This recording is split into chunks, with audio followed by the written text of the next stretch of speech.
It's the motherfucking flame, nigga. Man, I got muted. Hold on. Strictly power business. Free the homies. RIP thugs. Trial and tribulations when you in this shit, nigga. Lost souls and broken homes. Got me late night sliding. Got me doing all this driving. Window. What were you saying, bro? I forgot. Hello, everybody, and welcome back to Flipping Facts, episode 14. Man, we got YBN, Little Bro, and Little TOONK, Young Boy, Future, Nolan Wells, and KILLA Clock. Munchie B too. We got to add it to the title. Yeah, Munchie B. Yeah, we're about to add it to the title. Munchie B, Iceman. Munchie B. What's his name? King. Yeah, Ice? King Iceman. I think it's King Iceman. Yeah. Hey, give me 1 second, bro. Yeah. But here, keep the crowd going. What's going on, Kosher? Break it down today. What's his name? Little YBN, Little Bro. He allegedly got arrested on drug charges. He's a Detroit rapper, if you haven't heard from him, but allegedly he got arrested on some drug charges. And Little TOONK, he's actually a Georgia rapper. He got a lot of music out, but anyways, he allegedly has been on the run for a homicide or for a body. I don't know who the body's from or who it's on. I don't know if it's I don't know. Can't really say if he gangbang or not or what he does, but he's definitely active in the streets. Okay. He's active too. But YBN, Little Bro, tell me about Little TOONK. What's going on with Little TOONK?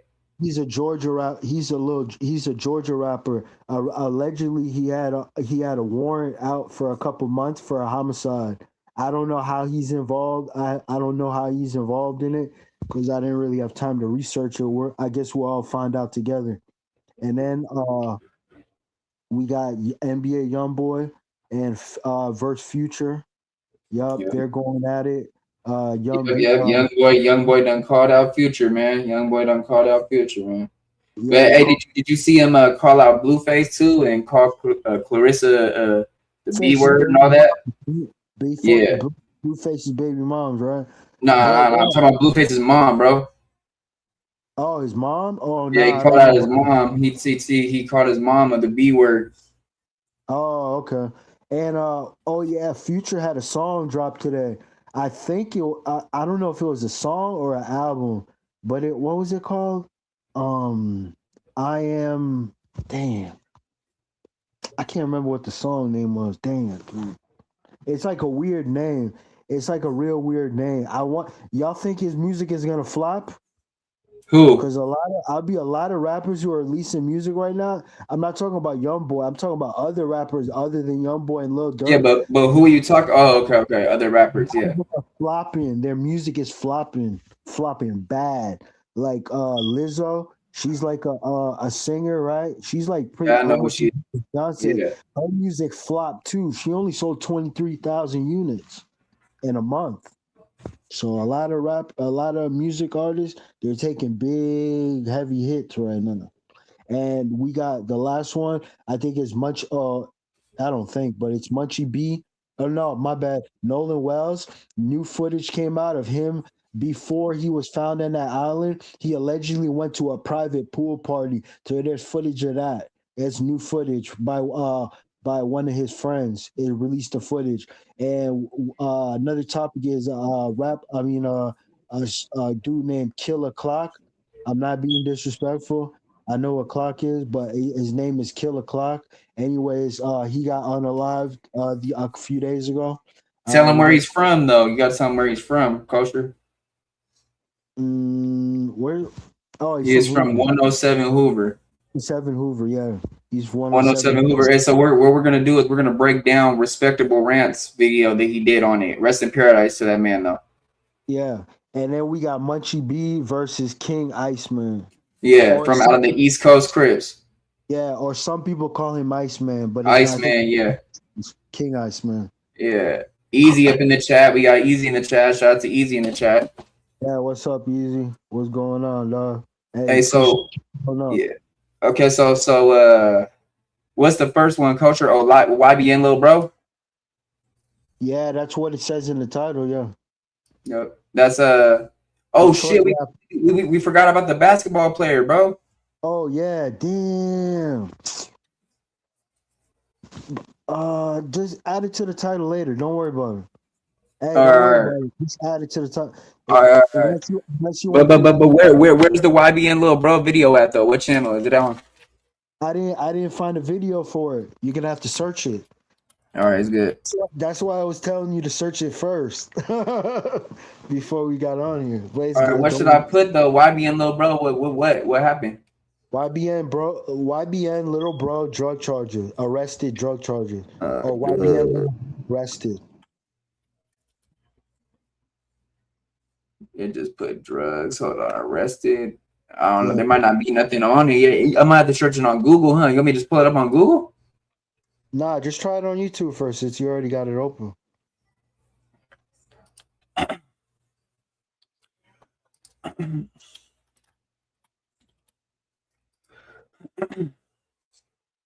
2 months ago, Nah, this just happened. 7 This just days happened ago. 7 days ago. Yeah, but it says YBN Lil Bro and GMO Stack shocked the drill scene by squashing their beef. I know who GMO said. Detroit rapper YBN Lil Bro goes off on GMO Stacks. I don't see anything with him being arrested, gang. Damn.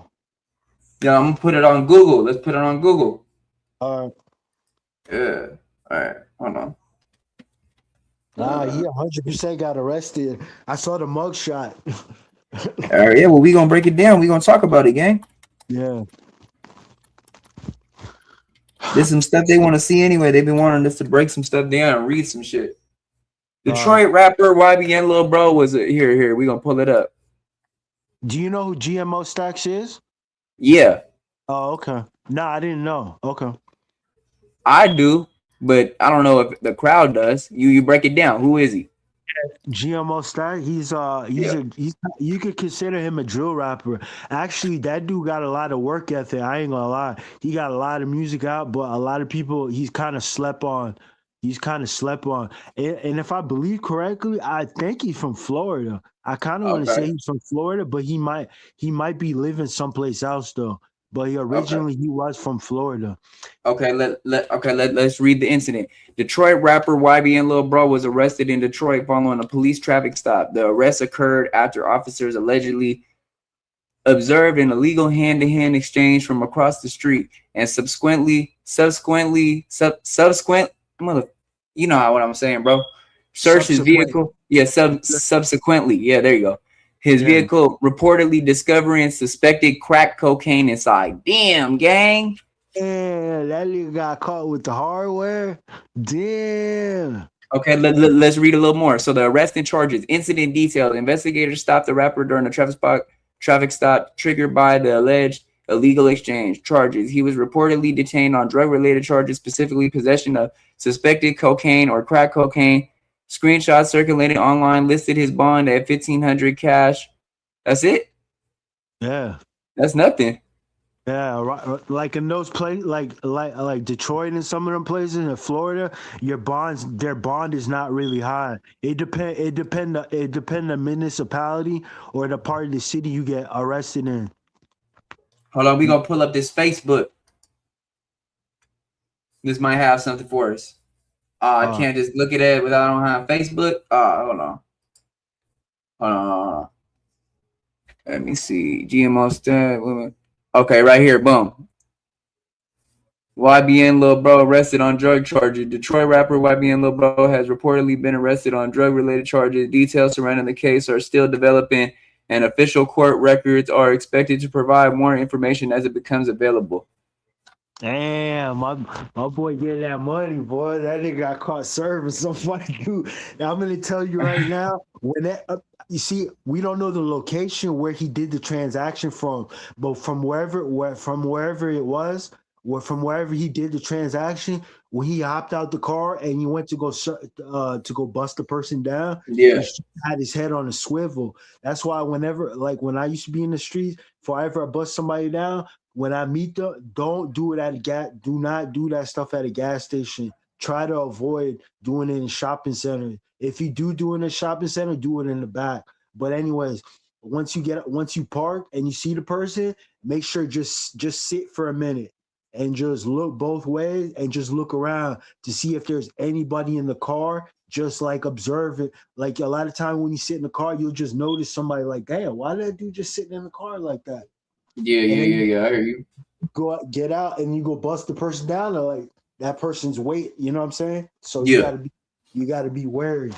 Okay, so let's pull up the. So do you know the video for the little TOONK or not? Nah, I don't have a video for that one. Sorry. Well, we might have to pull it up on that Google again, gang. All right. It's spelled LILTO. Yeah, I got it. It's right here. Boom. 12 hours ago. Got it. All right. It's Little TOONK, actually. Oh, is it? Okay. That's what yeah. It's not Lil TOONK. It's Lil TOONK. My bad, y'all, if I was spelling it wrong. Hold on. Yeah, my bad too. I'm the one who got the information and gave it to him. It's Lil TOONK though. Yeah. Georgia rapper Lil TOONK. Here we go. We're gonna pull this up right here over here at Key Talk Media. Shout out to Key Talk Media for the video. Let's go. Oh, Key Talk Media. Shout out to him, bro. That's big bro right there. He blew up in the pandemic. It's reports that say Lil TOONK got upwards of 6 bodies, but the mother one. Hold on, we gonna run it back, man. Yeah. A Georgia rapper that goes by the name of Lil TOONK was arrested for a body that he allegedly caught in 2024. Now, it's reports that say Lil TOONK got upwards of 6 bodies, but the mother ones, they just ain't figured out about him yet. Now, what I will say is Lil TOONK was definitely on the rise. He was out of Georgia before they came and got him. But this is pretty much what went down. And he just recently got arrested within the past couple of days, right? So this is Lil TOONK, right? Now, y'all may have heard his song called Popular Loner before. Well, he kind of remixed that other popular song, but his was blowing up. He got like, I think almost either 500,000 views or more than 500,000 views. But what I'm going to do for y'all. Damn, that's crazy. We're going to read about what in the blue hell went down. So it says, Lamar County, Georgia authorities arrested a rapper late Saturday night in Lamar County on an outstanding Fulton County homicide warrant. Y'all know Fulton County ain't playing with all. I think Fulton County, that's what's that lady name? That district attorney that filed Fannie Mae. Fannie Mae. She's the district prosecutor. Yep. Yeah, charges on Young Thug and all them. I'm pretty sure it's the same woman who said that she was Fannie Willis that said she was finna try to turn Fulton County around. I'm pretty Fannie Willis, bro. Yeah. Not Fannie Mae. Oh, Fannie Willis. Okay. Yeah. Pretty sure it's her. It may not be, but what I can say to y'all is, listen, man, let's just stop acting like we don't know what's going on. These is literally murderers. You know what I'm talking about? Whenever they hop in the streets, especially if they're young, they catching bodies. You know what I'm talking about? These need to be the hitmans. You know what I'm talking about? And we already know this. It's 2026. We ain't really got to hide it no more, right? Now, whether he going to beat the case or not, who knows? Only time going to tell. It says Lamar County Sheriff's Office said they arrested Tavarian Lindsay, also known as the rapper Lil TOONK, on Lithonia with the help of Fulton County Sheriff's Office. And it ain't TOONK, it's Lil TOONK. He was taken into custody without incident near club. So they pretty much came to his show and then they arrested him straight from his show. He was taken. It's not Lil TOONK, it's Lil TOONK. Yeah, Lil TOONK. Damn, they arrested, they grabbed him at this show. Yeah, gang. That's what he said. He was doing a show and they grabbed him right at the show. Yeah, I heard him. Yeah, they can't be doing drills if you're in rap videos. I'll tell you that, man. But one thing I'm gonna say, he was out for a long time. That's 2004. That's damn near 2.5 years, dude. Nah, He almost been out 2.5 years, dude. Hey, what happened? It just kicked me off, gang. Kick you off where? into custody without incident near Club Menendez on Crawford Road, where he was performing. Deputies recovered multiple firearms. So hopefully the firearms that they recovered ain't a firearm that he actually used in the murder or whatever evidence they got, right? Including rifles and a handgun. Along with additional evidence during operation, Lindsay was immediately turned over to Fulton County deputies and is currently held in a Fulton County jail. The warrant is connected to a May 6, 2024 incident. Further details about the underlying homicide case have not been released. Lamar County Sheriff Brad White said the successful apprehension of his homicide suspect is a direct result of the strong partnership between our agencies and the dedication the men and women who serve our communities every day. We are proud to assist our law enforcement partners in bringing violent offenders into custody. So I can tell y'all, Buddy was literally just on the rise, just blowing up, but the people in them came in. And that seems to be the case for a whole lot of rappers, especially a whole lot of young rappers. Because like I told y'all, and like I'm sure y'all already understand, because y'all see and watch this just like I see and watch it. We ain't got to act like we don't know what's going on. The young be the killers. You know, talk about the young niggas be hopping in them cars, putting them ski masks on. Well, some of them ain't even wearing ski masks no more. They just hopping in their car, no ski mask, going to do some killing because they living under the street code and the street laws. You know what I'm talking about? But the street code and the street laws do not outweigh the real law of the land of the United States of America, even though they say you ain't no civilian no more when you hop in the streets. But honestly, you still under civilian rules. Just because you start living under another code and other rules, that ain't mean you no longer a part of the United States rules. It's just like you got federal law and then you got state law. Federal law overrules state law, but when you're in the state, you live under that state's law, but you still technically under a federal law as well. It's the same kind of ideology, right? Except in the street code law, hold on. It's designed for you to go to jail, to fail, to die, or become a confidential informant either way, right? Anyways, now speaking of becoming a confidential informant, it's another YN that's going viral right now because Buddy, he ain't pay his $30 after receiving services from what? You lost your avatar. It took your avatar off. It took me off, bro. Oh yeah, it took your whole thing off. Yeah. All right. Hold on. We're gonna get back to it. Let's go over it a little bit though. What's your breakdown of this right now going on? All right, hold on. Let's go back to make it more professional. Boom. Let's go. Come on. Let's get it. What I was thinking, that dude he got a song. He got a song that he remixed, right? He had 500,000. He had 500,000 views on that. 500,000 views. That means 500,000 people know who you are, especially in his area, right? So yeah, for sure. It's not. It seemed like a person. He got either caught on surveillance, and they just figuring out it was him. They were probably watching his social medias, right? And they probably seen something that was like a red flag.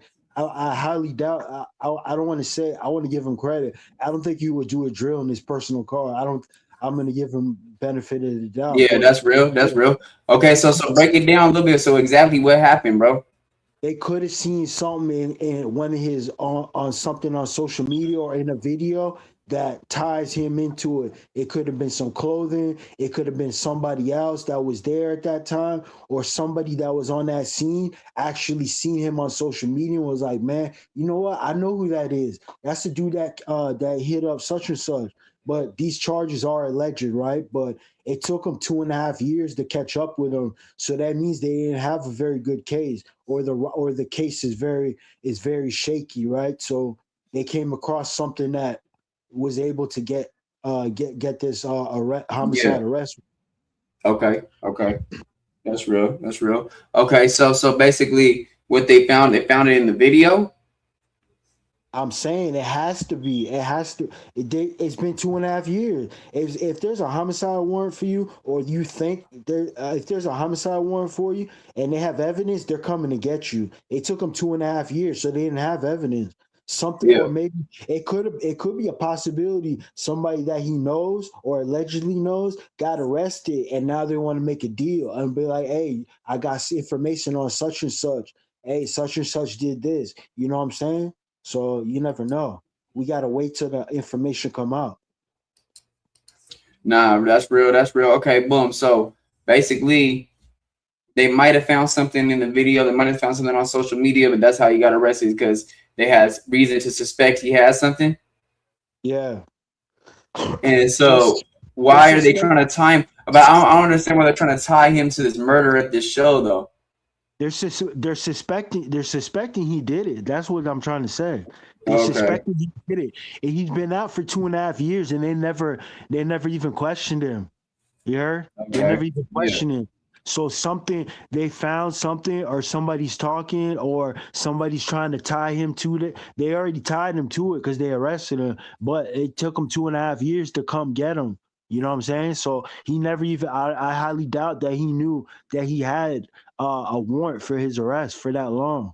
He's not gonna be able to be out for that long without them catching up with him. Yeah, bet. Hey, so hey, what would you think about, like, when you after you get your channel set up and shit, when you're monetized, right? Yeah. If you had a show where I pull up and I don't show my face or nothing, we don't pull up no clips, but we just go over breakdowns and shit. If you want to, I guess. You down? I guess we could. I don't know. We're gonna what do this podcast or yeah, but it would be no clips, gang. No clips. It'd just be us breaking it down. Yeah. Oh, like a podcast. Like a real podcast. We're just reading. We're just reading audio. There's no picture to us. Yeah, we could probably do that. All right, but okay. So Key Talk Media, he basically broke it down correctly then. Yeah. And bro got suspected of it. Huh? Go ahead. Key Talk Media, he blew up in the pandemic. You know that. Yeah, right? I heard you. Yep. Shout out to Key Talk Media. Pandemic, yeah. He used to have low views, and then during the pandemic, boy, that boy went up, boy.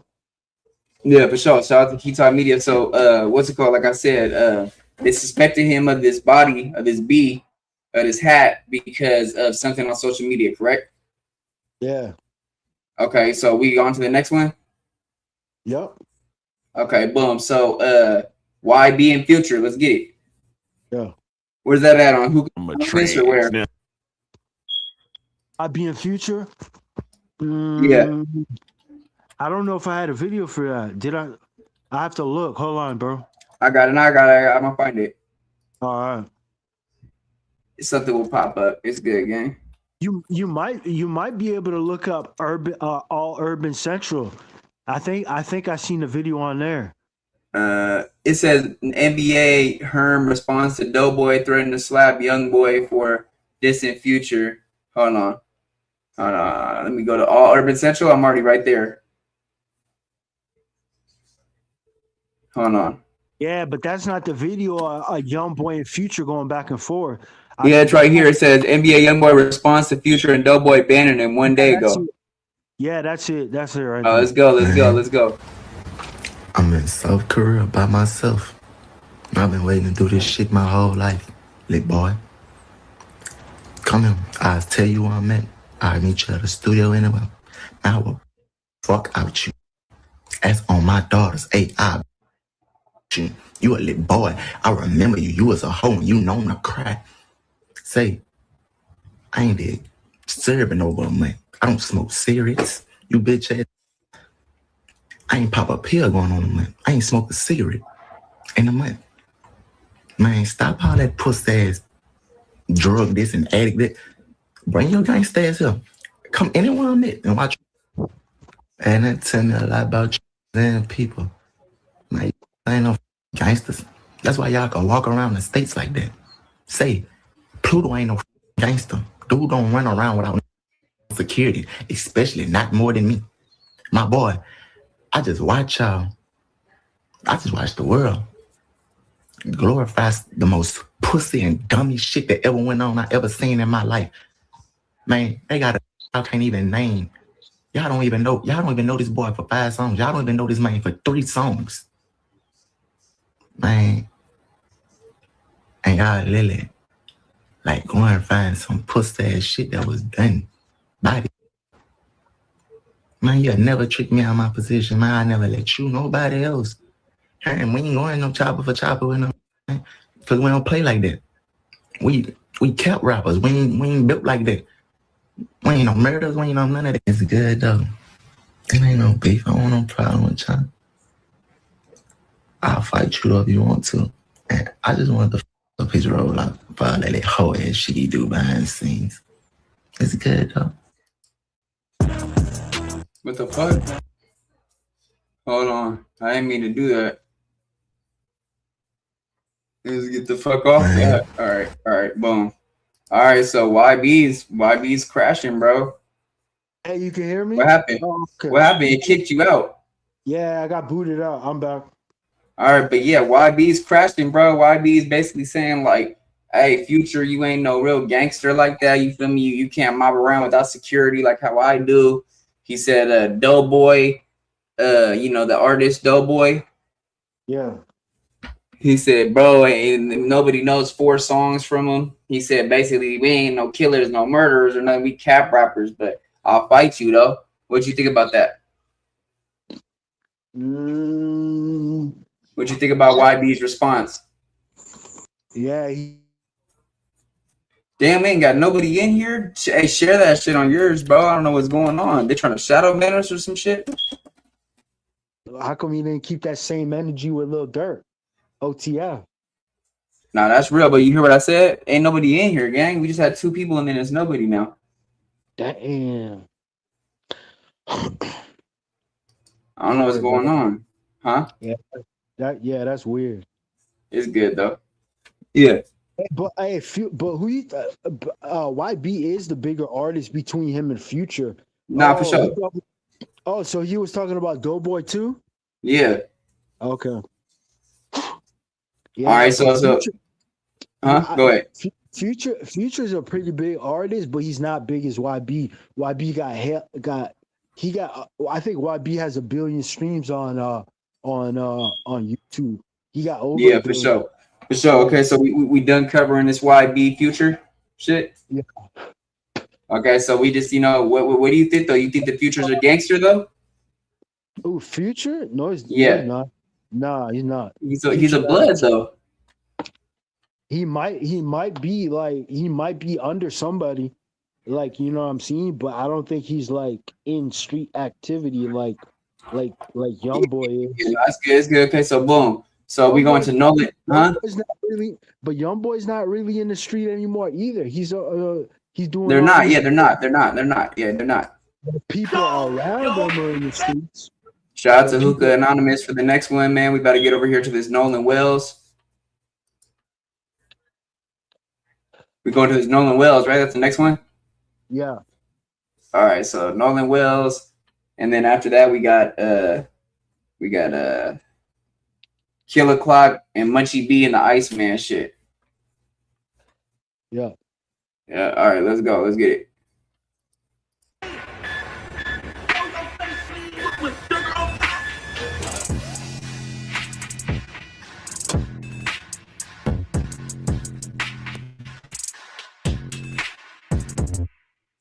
Now, I don't know how much of y'all have been keeping up with this Nolan Wells case. Huh?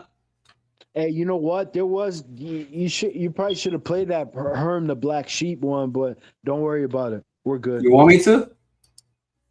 Nah, just play the Nolan Wells. It's straight. Don't worry about it. But if Are you sure we can go back to it? It's up to you. If you think that why you still wanted to cover the YB shit? But yeah. Go, hold on. You see all Urban Central, go down a little bit, go down. You're going to see her in the Black Sheep. He's a light skin. Man, what we doing? Because I don't want to talk. I can't talk. I don't want to talk. We're going battle for battle. We're going dollar for dollar. We're going chopper for chopper. We're going diamond for diamond. Net. Hustle take over, you hear me? Then one thing we talking about slapping slap who? Man, just invest your pick your arm up and the whole head fall. Man, you gotta think out your fast. But look. And they stole the clip from No Jumper. Hey, bro. Hey, you heard what he just said? You cut I heard him. Cut the head off the snake and the body fall. That's that's from Sun Tzu's Art of War. Art of War, yeah. I was about to say Art of War, yeah. Hey, this dude right here, he's nothing to play with. I say that. But yeah, let's play. I'm on whatever y'all want, you hear me? I'm thinking, let's do it. Where you at? We can bump right now. Like, right now. We don't gotta argue or do you be on, dude. You need to come outside, gang. You not gonna even come outside nowhere in America, gang. You only feel safe out the country. Y'all don't around up here. Do you? No, you don't. He pop out where he feels safe. He ain't got the police with him. He ain't going. Dude, sit in the house and yell at his phone all day. Weird, gang. What's wrong with you? Let's bump. Let's bump. Shot the right one today. I ain't scared of you, dude. I be scared of you. I ain't scared of you. I swear to God, I got the. Now hold on, because this situation just went from a debate about NBA YoungBoy versus Future's music catalog to YoungBoy pressing Doughboy directly under a picture with Future. Doughboy challenging YB to come outside, and now NBA Herm jumping in the most serious response yet. And the crazy part, Future still has barely said a word. I'm happy as I shouldn't be. I shouldn't even be this happy. But somehow everybody around this situation is getting involved. So how did a 15-song debate turn into all of this? Let's break it down. This all started when fans began debating who would win in the 15. All right, yeah, we already know about that. About the debate shit. Yeah. All right, you good now? Yeah, we can move on. Hey, but hey, he did challenge him to come outside. You see that nigga ain't respond. He is right. For sure. Hey, Doughboy is spitting fact. He said you're not popping out without security or without No, that's real. That's real. True. And that's he real. is. Hey, let's not give. Hey, I like YoungBoy and stuff, but let's not give him a pass. Hey, we can't give him a pass. When he was on that federal probation, his record label bonded him out, right? And they sent him to Gravedigger Mountain. You know why he got sent there to Utah? Because so many people wanted to get active. So many people want to get him. Yeah, do stuff to him. Yeah, I already know. Yeah, so many enemies. He can't even go back to Louisiana because somebody will crash out on him. Nah, for sure. All right, let's go back. Let's do the Nolan Wells now. Yeah, go ahead. Who have been, then you know that there's been a whole bunch of twists and turns, and it's getting worse than a Netflix special. This is because it seemed like every other day something new is coming out, and we're getting closer and closer to proving the suspects actually are who we think they are. The only problem with that is when it comes to the law, it's not about what you know, it's about what you can prove. And with one of the suspects having a judge as a mom, or the other suspects having lawyers and doctors as parents, it's not going to be that easy to just point a finger and to use common sense. However, we're now gaining actual evidence that whether people believe these guys had something to do with it or not, it's clear as day that somebody's lying, and it's more to the story than we've actually been told. Now, quick recap. Nolan Wells went on a boating trip to a private island by the name of Horns Island with a group of friends where he was the only melanated kid involved. We later found out that there were other melanated kids that were supposed to attend the trip, but for some reason or another, they were told that they weren't able to come. As the boating trip is underway, Nolan Wells' mother notices that it's getting late outside and decides to text his phone, but it's not getting a response. She begins getting worried because now it's getting late, so she calls on the police. The friends who were there with Nolan all return back, but claim that they returned without Nolan because he decided to stay on the island with the girl. Keep in mind that they did have his cell phone. Now, also a little confusion that we had in the beginning is that many thought that the friends returned the phone to the mother. However, we found out that that's not true at all. In fact, the mother was sharing locations with Nolan, so she traced his location back to one of her friends' house, and that's how she got it back. At first, she didn't panic because it was common for him to go over there, but she went to retrieve the phone and noticed that he wasn't there, and they claimed that he stayed back on the island. That's when things got weird. But keep in mind, they didn't tell her nothing at first. Now, off rip, the question would be simple. If he stayed back, why would he give y'all his phone? Why would he go on a private island, give y'all his phone, and have no form of communicating with anybody on a private island? Why would they delete his text messages out of his phone? Doesn't make any sense. That's when police got involved, and days later, Nolan Wells' body was found according to law enforcement. But somehow, the police themselves still haven't released a death date yet. But, this whole case just took a crazy turn because there's been evidence that proves Nolan actually did return back from the island, and in fact, he was at a friend house at a pool party with all of them, even after the whole boating trip, and he was well live. So if the friends... Wow, that's crazy. Yeah. Hey, don't forget, he didn't add that private island, the only way you can access that island is by boat. So the only way you could come to and from that secluded island, that private island, it's only by boat. So if okay, let's say it's one way in, one way out type of thing. Yeah, basically, exactly. And his friends somehow getting a hold of his phone or however they got it, because this is allegedly, whether it was the phone was took or the phone was forgotten or the phone was given, he still had no communication. So how was he supposed to leave that island? And then also, let me add this, that we don't even know what the name of the girl is. Nobody is, I don't think any of his friends have even provided a name to the police. You know, we heard, remember they all deactivated all their accounts. Remember that? Yeah. And then there was only one girl that's cooperating with the police right now about the situation. Yeah. I don't know if that's the girl from the island, but I don't think it's the girl from the island. I don't know though. Nah. Okay, let's get back into it. Claim that they left him on the island, but he was visibly seen at the pool party. Who's lying? And if he was in fact at the pool party, how was his body found somewhere else where actually the friends told the police they should look? Was he unalive and then taken somewhere to make it seem like something else? What is it? Now we have a few new details we want to go over and also talk about previous details we brought up in the past few videos as well. And as I always tell y'all, all of this is alleged. We're just going over whatever we find, and I want to know what you guys think about it. So we're going to get into it, y'all, but before we do, make sure you hit that thumbs up button, hype the video so we can get into the algorithm. And if you're not subscribed to the platform already, make sure you do so now. Let's get into it. Hold up, y'all. There's no way you're watching this video for free right now. You could be getting paid literally just for playing games while this video play in the background at the same time. Only difference is the increase in your bank account. Now, I'm not saying you'll get rich, but I am saying that you can easily make something while doing nothing except for sitting on the couch playing games if you download the app Free Cash. Tap or click the link I pinned in the comment section or scan the QR code that I put right here on the screen. Also, if you use my link right now, they give you a little something to start off with just for signing up. So if you want a little Uber Eats or something to snack on and don't feel like dipping into your own wallet, play a few games so you don't have to spend your own ends. Now let's get back to the video. Now remember this video when the kid came out and accused the guys around Nolan for being known for taking a certain substance. I know that friend group that he was with is known for, I don't know if I can say the substance, but they're known for doing a certain substance. And, you know, some of us who have spoke to Nolan prior to the island date, we know that they were. Yeah, we already know that. When we heard that, when we checked it out last time, that bro might have been doing a certain substance, and then there was an altercation. Yeah.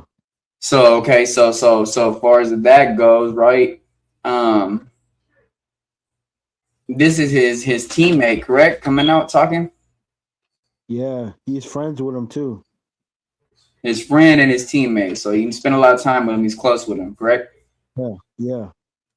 Okay, so bet. So basically he's saying that he knows that group of people that he associates himself with tend to partake. He's known to party. Yeah, they tend to partake in certain substances. Yeah. Okay, yeah, let's get it. Known for doing that substance. Another thing that we believe is, what if they peer pressured him into doing something? And again, with a mixture of alcohol and allegedly coming from his friend group that knows him very well. I'm talking about teammates that played with him, went to school with him, and folks that see him every weekend. Allegedly, we believe that maybe something just didn't go the way they wanted it to. Maybe they were trying to have a little bit too much fun, and it was just a mistake that they covered up. But I know for a fact that friend group that they were with is known for a certain substance. So it does not surprise me whatsoever. And I'm almost certainly confident, allegedly, that there was that substance on that boat. I know we won't know till the body gets tested and all that, but, you know, It's what makes sense to me. I don't believe he tried to swim back to the island or anything like that. There's just a lot of things that doesn't make sense. Why did they leave him in the first place? Why didn't they make sure he had a ride home? If that was me and my friend group that I typically hang out with, I mean, Nolan, yes, was in that, but if it was me and my 4 close friends, I'm not leaving that island until I leave with my friend. Okay, now remember when a man also came out and spoke on someone close to the situation, telling him what allegedly really went down. Now, all of this information that I am about to provide is allegedly, and I do want y'all to understand that this information is allegedly. Allegedly, absolutely allegedly. Now, Mr. Wells and I have been friends for a long time. They've been friends since grade school. The judge knows Mr. Wells' mama. They went to high school together, so they've been in this area for a long time. Allegedly, there were other people, other black friends that were supposed to be on the boat with Mr. Wells. Now, allegedly, they were told at the last minute that they couldn't come and the boat was full. Now, while they were out there on the island, there was a fight that took place on the island, allegedly. There was a boat with majority black folks on it, got to fight with a boat with some white boys on it. They got to fight on the land, not in the water, allegedly. Now, the girl, Katie, allegedly, the boat she was on and the boat that Nolan came on, they were both parked side by side. Now, allegedly, Katie's family came and picked her up and took her home. Now, the story is being told that the boat took her on water. Okay, Katie, that's her name. Katie. So they're saying that allegedly there was supposed to be more people on the boat that Nolan knew, like the judge, but then at the last minute they said the boat was full. Then the altercation happened on the island, correct? Yeah, and they were told they can't come. Yeah, that's crazy. And they told Nolan that they about to bounce because the boat took on the water and they need to get the boat towed out the area. Allegedly, Nolan told them that he was going to stay there with the girl, so the boat got towed away. But allegedly, no one ever seen the boat get towed away. People seen them leave. Now, allegedly, the boat is owned by somebody else, but the boat ended up at Wyatt's house. While the boat is at Wyatt's house, they got his phone, Nolan Wells' phone. They did not want to give the family back Nolan's phone. They weren't able to report Nolan missing until the next day because they refused to give his phone. They thought he was there at his house the whole time, at Wyatt's house the whole time, allegedly, because the location was on and it was common for him to be over there. But the family, allegedly, Mr. Wells' family had to come and get the phone from them because they didn't want to give him the phone. Now, allegedly, somebody rode past the residence and noticed that 4 people was out there cleaning the boat down from head to toe, allegedly. And also, they were partying the same night while the boy was missing, allegedly. They were at parties, multiple parties. The next day, they were seen out eating. And they told another unknown source that, well, we didn't report it because you guys are already going to say we did it, allegedly. Now, the unknown source, a.k.a. the mole, also revealed to me that when they went out there to go look for the body, they found the body in the first place that they were looking for. Allegedly. Also, I was told that they've been asked to do a polygraph, and all of them have declined and said no. Allegedly. Now, for all the boating experts out there that say the boat was taking on all this crazy amount of water because of the waves and the current and up, that wasn't happening out there. That was not happening out there on July 4th. The water was very, very calm, from what I was told. Now, that information is facts. That's not allegedly. The water was calm. That was factual information. Now, that was told me that. You can stamp it. You can I'll certify that. The water was calm. So, I don't know why all this swells and waves and all this current and all this stuff, y'all. None of that was going on. Now, all of that is important because some of both plays a part into the new details that we're now hearing when it comes to the new evidence that we're hearing involving the situation. And like I told y'all before, once I seen that almost all the kids involved, including their family members, decided to erase their social medias, that was an automatic red flag. Why? Because the only people that try to erase their tracks whenever a crime is committed are suspects, right? So for me, that didn't make sense. But a picture had surfaced, and let me tell y'all right now that there's been a lot of uproar on social media about this whole situation. They're not letting anything slide. Now, before we show the picture, let's get into a post that was made so you can almost get a context of what's going on first. A person who claimed to know more about what happened by the name of Elijah Spencer, referring to Nolan as No-No, would state, quote, "Bro, No-No didn't get into a fight at the island. It was our other friend No-No and Wyatt did get into an altercation. Right after that, not even 10 minutes later, because Wyatt took his phone and Evan was trying to be hard. Nolan was definitely screaming, 'Give me my effing phone back. Ninja, what the hell wrong with you?' So they all calmed down. So that's when we head to Evan's house because he was throwing a pool party. So yes, No-No came to the party, and yes, we was drinking, but Wyatt and Evan and Morgan and Andrew was really high, and I think they was trying to get Lucy and Natalia to try some as well. But yes, they got into it again at the pool party. It didn't end until almost 1 a.m. I know Evan's mom kicked us all out. Once they started fighting, it was Andrew and Evan and Wyatt and Warren was basically recording and laughing, saying, "Get him, get him." And all I could hear was Nono screaming, "Mom." So yes, I tried helping. Then his mom come out screaming, yelling drunk, make us leave, and was saying she was going to call the cops on us if we didn't leave her house. But they didn't let Nono leave, and Nono was by the basketball goal that was inside the pool. He was leaning over beside it, gasping for air and spitting up blood. But now his mom know I just got off the phone with her. So now not only do we need to question the mom, but we also know that she was also intoxicated, allegedly, according to somebody that was there as well. Now, keep in mind, this is all alleged, but now that you... Damn, that's crazy. Yeah. They're talking about that the last time that he was seen, he was spitting up blood right there by the basketball little hoop thing in the pool. At the pool party. Yeah, appreciate you, bro. But yeah, they said that was the last time he was seen. Yeah, when he was slumped over, spitting blood at this pool party at the pool by the basketball little hoop thing. So he had some kind of condition or something going on. He was having some health issues. Yeah, some type of health issue. Should have went to the hospital. That's crazy as hell. And then the mom drunk, telling everybody to leave, not letting Nolan leave is crazy. Yeah. Let's get into it. Know that I want you guys to take a look at this picture right here. Now, this is the picture that she's referring to. There he is, right there. Yeah, there he is. Based on the pool party that was had after the boys got back from Horns Island. So it's no longer a thing of him being left on that island no more, because we know that that story was a complete lie. We also know that the parents who house this belongs to had to know of something as well, because this pool party took place at their house and all these guys are friends. So their parents would know of each other if they seen any one of them. So you mean to tell me no parent knew or seen Nolan at that house? And if we're going off body language, just look at Nolan. He didn't seem like he was enjoying himself at all. And his friend got his arm around him almost as if he was trying to cheer him up or something. But Nolan clearly seems disheveled. And another thing that stands out to me is this guy right here in the middle. Yeah, he looked crazy. Yeah, he does. He look like he on some sick drug. Yep. I'm not sure, but from researching, it's saying that his name is Andrew. But whatever his name is, he looks way too old to be around these kids, and he sticks out like a sore thumb. And he already looked like he's up to no good. Like if they asked me to point out who I think has something to do with something bad happening, I would automatically, without a doubt, say him. Easily. And allegedly, according to whoever Alasia Spencer is, she claims that he was involved in whatever confrontation took place as well. Now, also when it comes to that phone, she pointed out the video we heard of when allegedly they were arguing on the island, the one the attorney Ben posted. In it, you could hear someone say, "Give me my effing phone."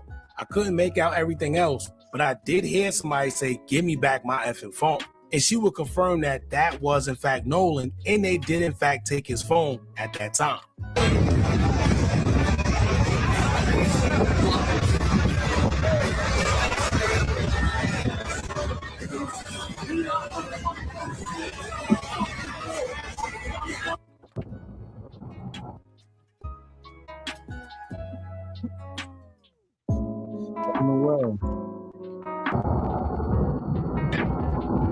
So according to her, she's saying they Ben took his phone, and it was already tension from the island that poured into the pool party, which Evan was the one who posted the photo to his Instagram, captioning it Summer 26.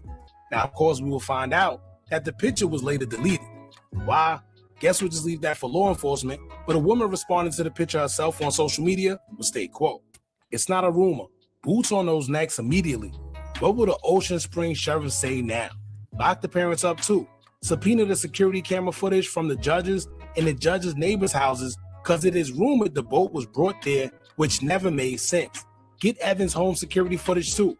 Drag everyone that was at Evan's pool party in for questioning and possible charges. They are all complacent in covering up a murder." And she made a good point when she stated that whatever surveillance footage attached to that home or neighboring homes need to be subpoenaed. And that's from the pool party is... Yo, you hear me? Yeah. My mouse just died, gang. It did? Yeah. You don't have a plug-in? Yeah, I'm charging it right now. It's charging right now. So you can't hit play on the video? No, I can't. I just can't see you or go to the next video until. Oh. Well as the judge's house or wherever they brought that boat back that we're hearing about. Because at the end of the day, if the boat didn't belong to any of them, why did they take it from the island? Why did they take it home? And allegedly, why did they need to clean it out? Now, I'm sure any footage would definitely be able to tell us something about what actually went down, whether it's video, audio, or whatever. But this picture alone stirs the pot because people who've seen it ahead of time have already pointed out that although it was deleted, they were able to screenshot it around July 6, 2026 on that Monday. Around the same time the news broke out about Nolan being missing around 10 in the morning. And I'm assuming that once they got their story together or he noticed. Hold on. I got it now. We good? We did this Nolan Wells stuff? Yeah. All right, hold on. Let me see if my camera will work now. It went black. It's good, man. All right, we good. Hold on real quick. It's black, you said still? Nah. I can see the background, though. You can see me now, right? Boom, all right. The background's on now. Yeah, you see me with the background now, right? Yeah. All right, cool. All right, so next topic is KILLA clock. We're going to go over here to, Hey, wasn't we going to do the basketball player? He messed up by putting that picture up. up. You want to do the basketball player? Yeah, it's right there. The video is right there at the bottom. It's, I mean, at the top. Yeah, right there. The production is here. These niggas is ready for Christmas. These niggas right here, they done bought treats. But like I said, you know the motto. They in a split, man. Happy holidays.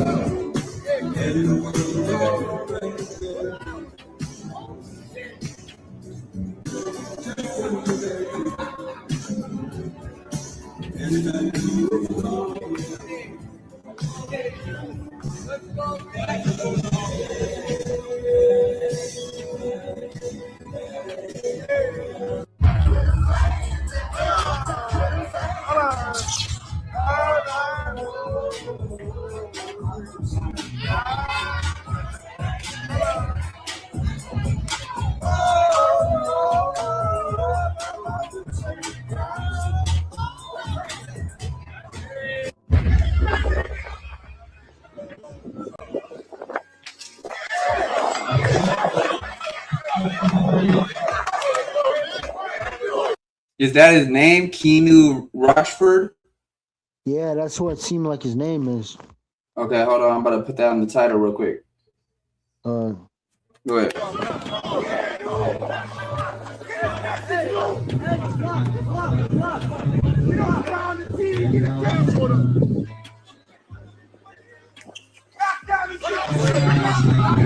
We begin with the search for the gunman who opened fire at an annual basketball tournament, killing a former star basketball player. Police identified the victim as 35-year-old Kinu Rochford. The Brooklyn native was a standout at Fairleigh Dickinson University and played professionally in Europe. Organizers are calling the shooting a devastating tragedy.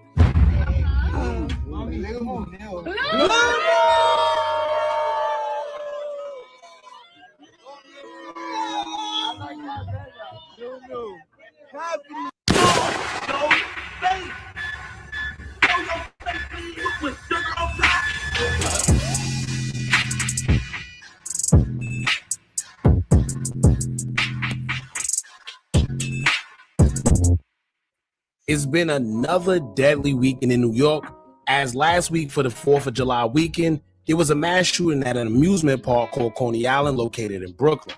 This weekend has been devastating as a shooting at a basketball tournament happened where it usually is all fun, food, link-ups, and games. Keep note once again that this is a basketball tournament that never recorded any shootings happening for as long as it's been tournaments in that park. So it's common for people to say, well, shootings always happen there. But this isn't the case. And what makes this thing so bad is that we know already that them people can't wait to shut down something fun that we have going on within the confines of our own neighborhoods, where we can all come together and do what we want without being harassed by police.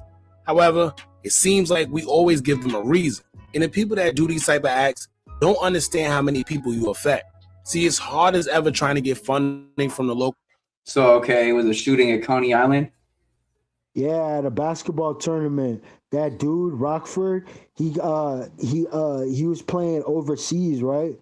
He played in Europe too. But anyways, he's a big time. He's a really good basketball player. Anyways, he got shot in the head.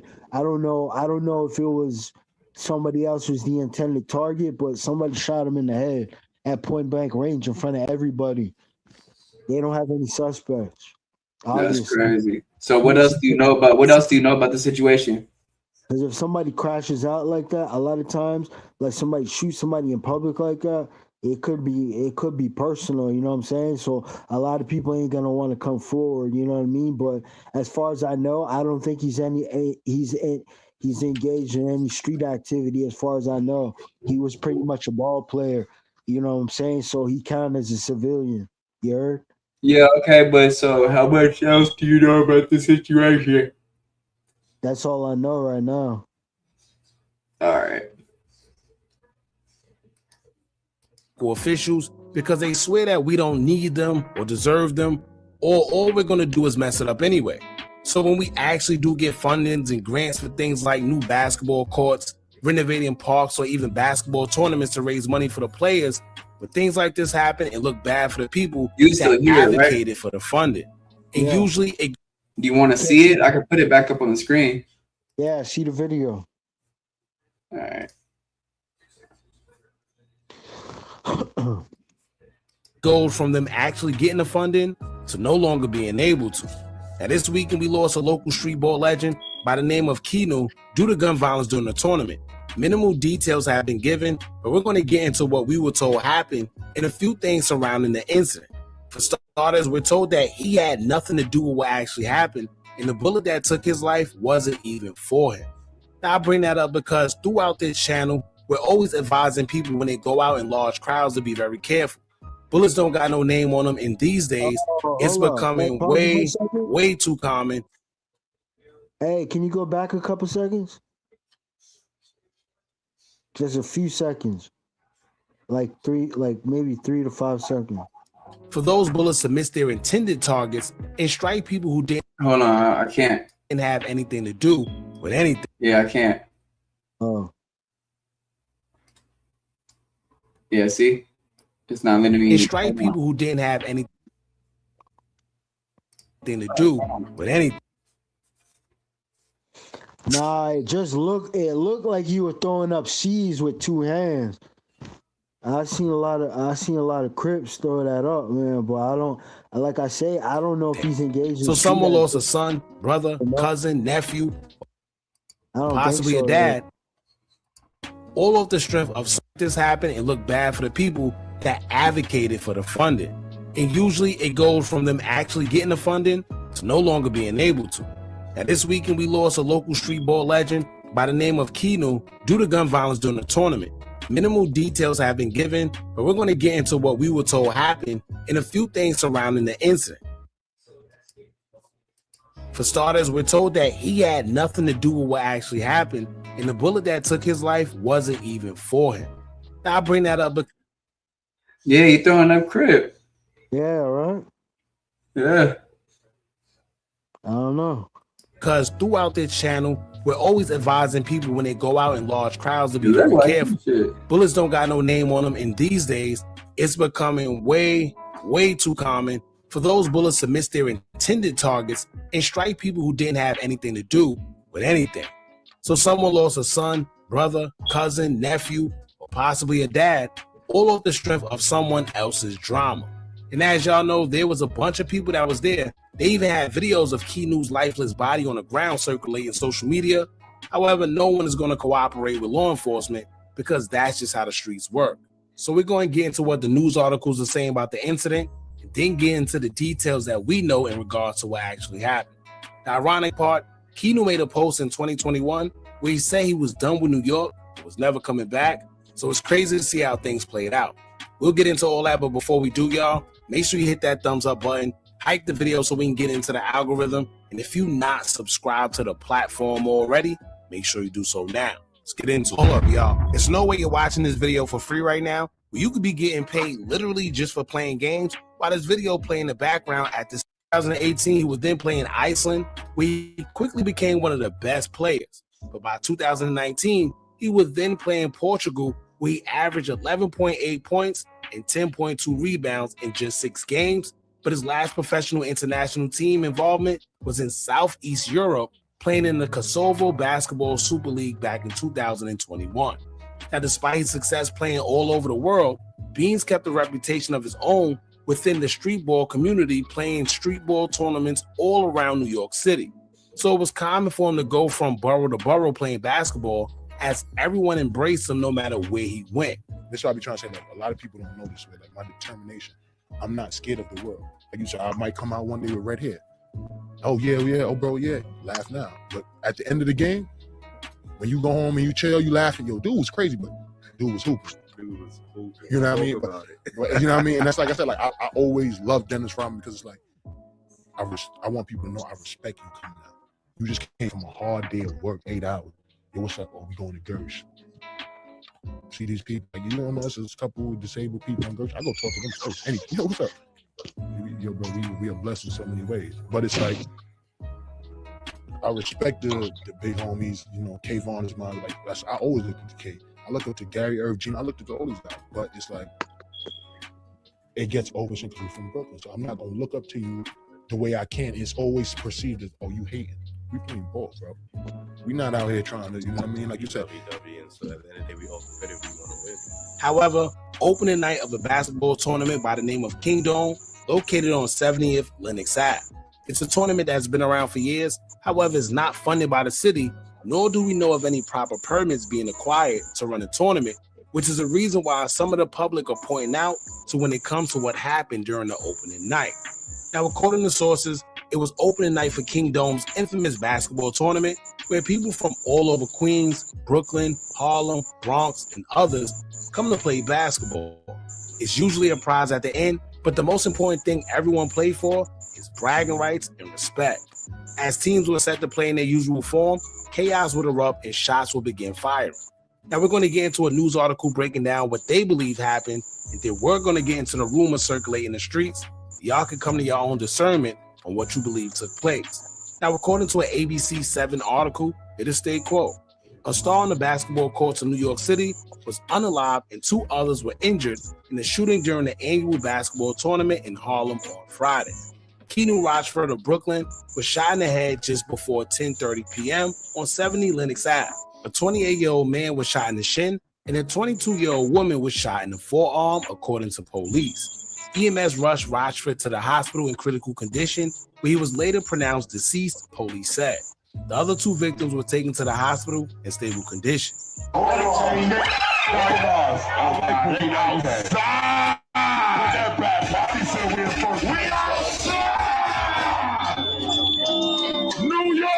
New York in front place.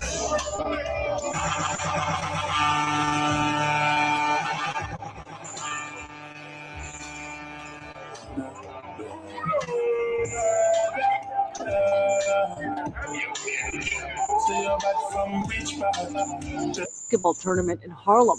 Then gunfire. Police say officers rushed to 70 Lenox Avenue just before 10:30 p.m. for reports of shots fired. They found Rochford with a gunshot wound to the head. He was taken to Harlem Hospital, where he was pronounced dead. And the doctor was standing out there, and I said, can I go in and see him? And he told me, yeah. And I went and I saw him. It was my kid.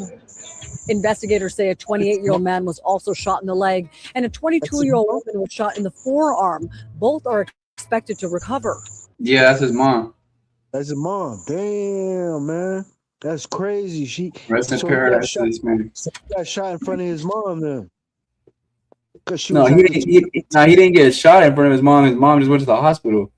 See him. Okay. Yeah, and then there's somebody else that got shot too during it. Nah, two other people. Oh, okay, 2 other people then. A guy and a girl got shot in the forearm. Shit. Crazy. All right. His loss impossible for his mother to understand. She says he was a triplet, kind, respectful, and loved by everyone who knew him. And his passion since he was a kid? He just loved basketball. He graduated from college. He went overseas and played ball. Now it's summertime. He just plays in the summer tournaments. Unfortunately, he was in the wrong places. Now, if you notice, it didn't say why the shots went off or what happened leading to the shooting. As of right now, if you check multiple news sources based on this situation, none of the articles tell you what happened. The only thing people have been saying was that it was an argument over basketball. However, this is something that happened amongst 500 plus people, and there still haven't been a clear motive as to what actually happened. Now, from what we hear, the shooting took place while Kinu was getting prepared to play the next game. We were also told that whatever transpired, it had nothing to do with Kinu, despite people saying that he got into an argument or the shooting happened while a game was going on. Rumor has it that the shooting took place, and Kinu being a 6'6" tall figure, he was hit, but allegedly, the people he was around were the ones who were supposed to be the targets. Now, out of all this, keep in mind it's all alleged, but also Kinu was a beloved guy. However, maybe his affiliation with certain groups also could have sparked the situation. Kinu was also affiliated with the 823 Get Straight, a Crip gang set. There you go, right there. I told you. Yep. He said get money what? No, Get Straight. Get straight Crip? Get straight money Crip? Nah, I ain't saying nothing about no money. Grape Street Crips? However, maybe his affiliation with certain groups also could have sparked this situation. Kinu was also affiliated with the 823 Get Straight, a Crip gang set, mainly hailing 823 Get Straight Crip. Okay. Out of the 90s part of Brooklyn. Now, if you are familiar with Harlem and the Kingdom area, then you know that it's located in the back of Foster Projects. Now, this is significant because Foster Projects is home to a violent blood gang, and Foster period is known for a bunch of stick-up kids robbing, shootings, and gang violence. They have their own slogan where residents say they're from Fosterville, where they're forced to kill. We got damn near 3 on the 5th, 3 on Lennox, and then the rest of them is in between. You see the Kingdom lights right there? Like, we used to play ball like around a certain time, like I should give it like 10, 11 o'clock. The lights will go out, and once the lights go out, oh man, God bless, stick it in the crib, because the nigga either gonna book you, you gonna get shot at, you gonna get harmed out here once them lights go out. But they keep the lights on because they know we be on bad time, but the nigga still could get hurt. People that played at the Rucker, Lance Stevenson, we don't have Ron Artest out here. They go down. A lot of scrappy niggas was out here, and they had to prove they had to perform. If you ain't perform, you was getting booed. A nigga might beat you on the court. But this is where it go down right here in the circle. This is really where it go down. They blocked us off, but we always here. When it's open, we lay. Nigga get hurt in the circle. Nigga be playing ball and nigga get shot in the middle of the game back in the days. This used to have like about 10,000 people down to Jim Jones, Dipset, P. Diddy. Everybody used to come out here, go to get money niggas. You'll see a rapper get slapped right here in this project. No kids. Now, that was just so you can have a perspective on what's going on over there and also understand the type of environment that's out there. Kingdom tournaments have been going on forever and haven't had violence take place there for all we know over the years. However, we are in a different type of climate, and we're not sure if gang violence was even the motive behind this. But according to some sources, it's claimed that there may have been some 823 Get Straight members that was around Kinu who may have been the target. But so I think what I'm getting from this allegedly is some members were there from, what is it, 82 Get Straight Crip, 83? I think he said 83. I think he said 83. 83 Get Money Crips. Get Straight, not get money. Get straight. Yeah. Get Straight Money. Get Straight Crips. Yeah, ain't no money. You ever heard of that set before? Nah. You ain't never heard of that? You have? Nah, I ain't never heard that set. That's why I was asking you. All right, but nah. So allegedly, some members were there and some ops had seen them. Started dumping, and Kinu got hit in the crossfire. Yeah, he was collateral damage, but so it seemed like the people he was with was the intended targets. But but he is a member. But so them hitting him was kind of a win for him too. Was a win for them too because they were trying to get that dudes from that set. So Yeah, true. It wasn't a loss. It wasn't a loss. You know what I'm saying? So yeah, it wasn't a. Would end up getting hit as. Say it one more time. I said he wasn't the actual target. Yeah, not for sure. Well, and it would end up being fatal. So when you hear people say that he had been gang related, more than likely that's what they're referring to. Not necessarily Kinu himself, but the people he was around and his affiliation.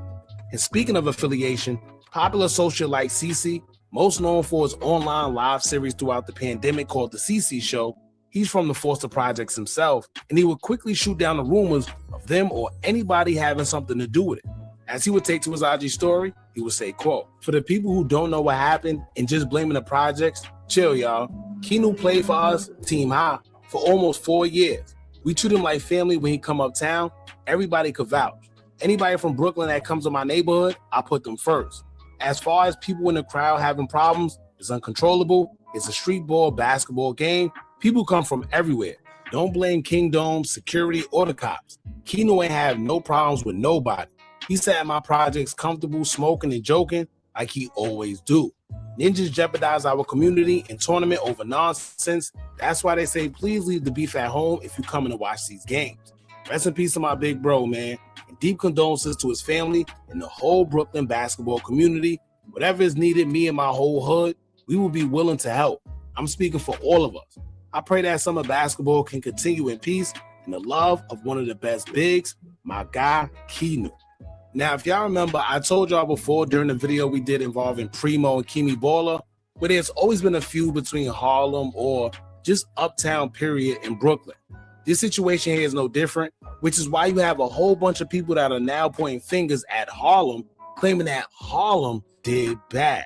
Had a man who was well-loved from Brooklyn come up there to play basketball and he got unalived. And the reason why people are pointing fingers at Harlem is because they're saying that they allowed it to take place, whereas other places all over the boroughs, this don't happen during basketball tournaments. Now, I will say this, no matter where you go, there's going to be knuckleheads everywhere. Okay, so they're trying to blame it on Harlem now. Yeah, Harlem and Brooklyn do got a beef, though. That is Yeah, true. that's true. That's true. All right, we on to the next one? Yeah, let's go. KILLA Clock. Yep. KILLA Clock. We're going to go over here to Respectable Rants. You heard of him? Yeah, I heard of him.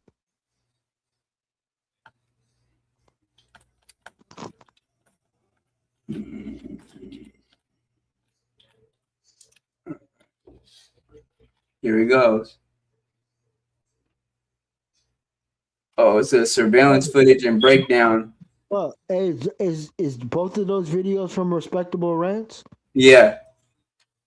It says the first one says surveillance footage and breakdown. Yeah, so which one you want to do first? The first one, we could do the first one. We could do the 3 days ago one, and then we could do the update. All right. All right, bet.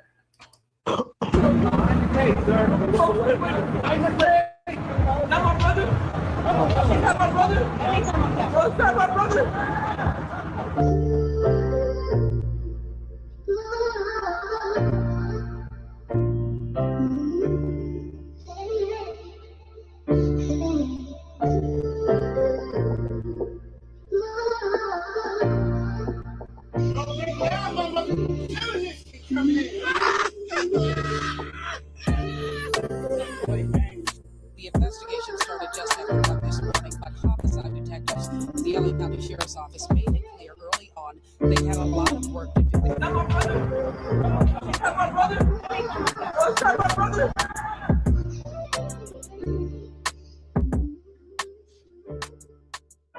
In today's video, we're going to be talking about KILLA Clock, aka Box from 107 Hoover, and we're going to break down how he was just murdered last night. But let's dive into it. Now, like we said, KILLA Clock would be from 107 Hoover, aka the Salos, and he was one of the most reputable members from 107 Hoover. And one of the things he was known for was being involved in the murder of KP from the Rollin' Hunnits. And we previously made a video about KP, but for those that didn't watch it, KP was killed in July of 2015. But a year after the murder of KP, Killer Clock and 4 other 107 Hoover members were arrested on September 15th of 2016.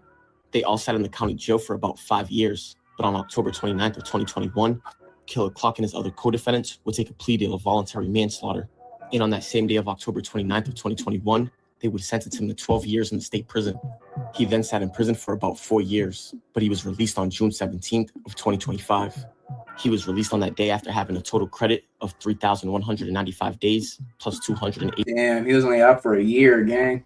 Damn, boy, 3,000 days? Boy, that's a lot of days, boy. He was only out for a year, gang. He just got out. 2025. Them boys wanted his head.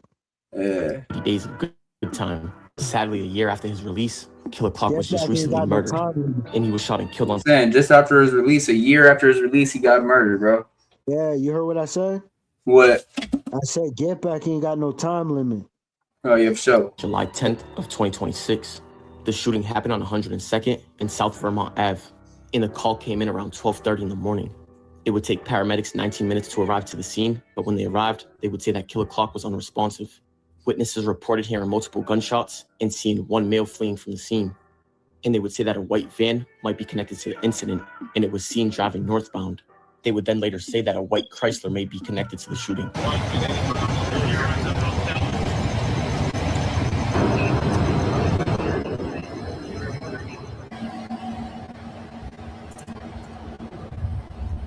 And this would be the last picture that Killer Clock posted. And as you can see at the bottom in the highlight, it would say 14 hours ago, which means this was posted about 1 to 2 hours before he was murdered. But 102nd in Vermont would be the heart of the 107 Hoovers. And as you can see to the left, they share a border with the Block Crips, and to the right, they share a border with the Denver Lane Bloods. And just 8 months ago, there was a triple shooting in that same exact spot. And that shooting happened on November 1st of 2025. And almost the same exact thing would happen. The shooting happened on 102nd in Vermont at the same exact time, 12:40 in the morning, and there was one shooter. But like we said, in this shooting, 3 people were hit, but they all survived. Bullets went flying at around 12:45 morning. 3 people taken to the hospital, and we're working to find out how they're doing this morning. The LA Sheriff's Department says a white Tesla was seen driving away from the scene. But there would be a couple of rumors going around. Some would say that this might be retaliation for KP, and others are saying that this was a backdoor. But the first person I seen to post about this would be West Coast Gang Wars. And there was a comment left on that picture. And this person right here would be KP's mother. But I'm going to blur her name out and her picture just for privacy. And as you can see, she would say, "This must be a dream come true." And this right here would be a previous post of hers on Facebook. And as you can see, she would post about KP. And Gino 5 from the Rolling 60s would post a picture of KP on the story. And even though Killer Clock was from 107 Hoover, he had connections to the neighborhoods because his dad was Banker T from the Rolling 60s, and his cousin would be Dark Villain from the Rolling 40s. But people like Jay. Oh yeah, he knows the Keyway homies from the 40s and Dago too, because the homie like the shit. You know who Hoodie from the Hood is? No. You don't know the YouTuber Hoodie from the Hood? No, not really. All right. Hood from No Jumper would also post about him. But like we said, as of right now, there's mixed rumors going on. Yeah. With some saying family ties to the 60s.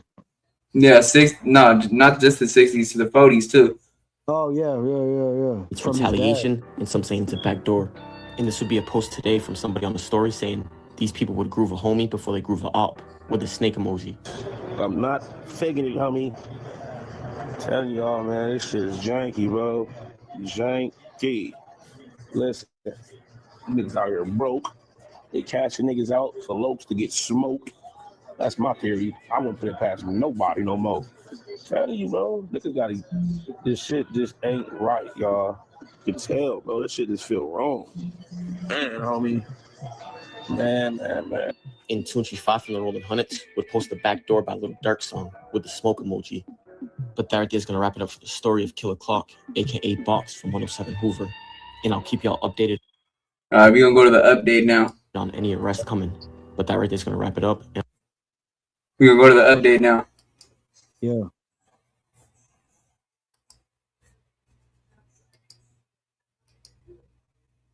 Hold on.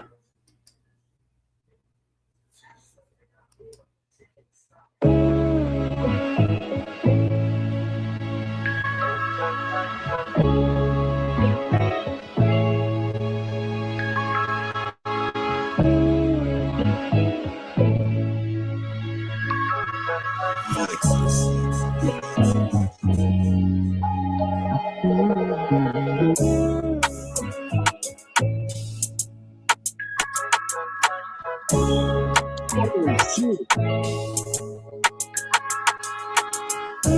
You seen that?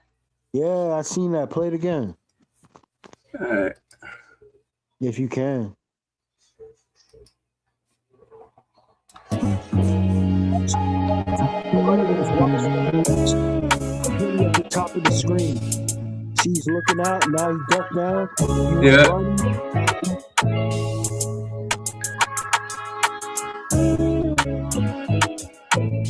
I caught him in the lung. Yeah, because you see, he was standing right there by the wall, and then he shot, and he started running. Yeah. All he needed to hit him was one time. Yeah. That's a light skinned dude too. Yeah. It looked like a light skinned dude. Yeah, shorts on. Yeah. In today's video, we're going to be talking about Killer Clock, aka Bob. Huh? Hey, True, you think that dude's young, the shooter? With the He looks hoodie? young. He looks young. Yeah, that's what I'm saying. He look young, dude. He don't That's a even look like YN probably. That was probably a YN. Yeah. Box from 107 Hoover. We're going to break down some more facts about his murder, and we also got a copy of the video of the shooting. So let's dive right into it. Now, at first, there was news articles going around that the shooting happened on Vermont in 102nd at 12:30 in the morning. But the shooting actually happened at 7-Eleven on the corner of Century and Vermont Ave. And after the shooting, Killer Clock would run down to 102nd in Vermont, and that's where they would find his body. He was pronounced dead on the scene, and his cause of death was a gunshot wound to the back.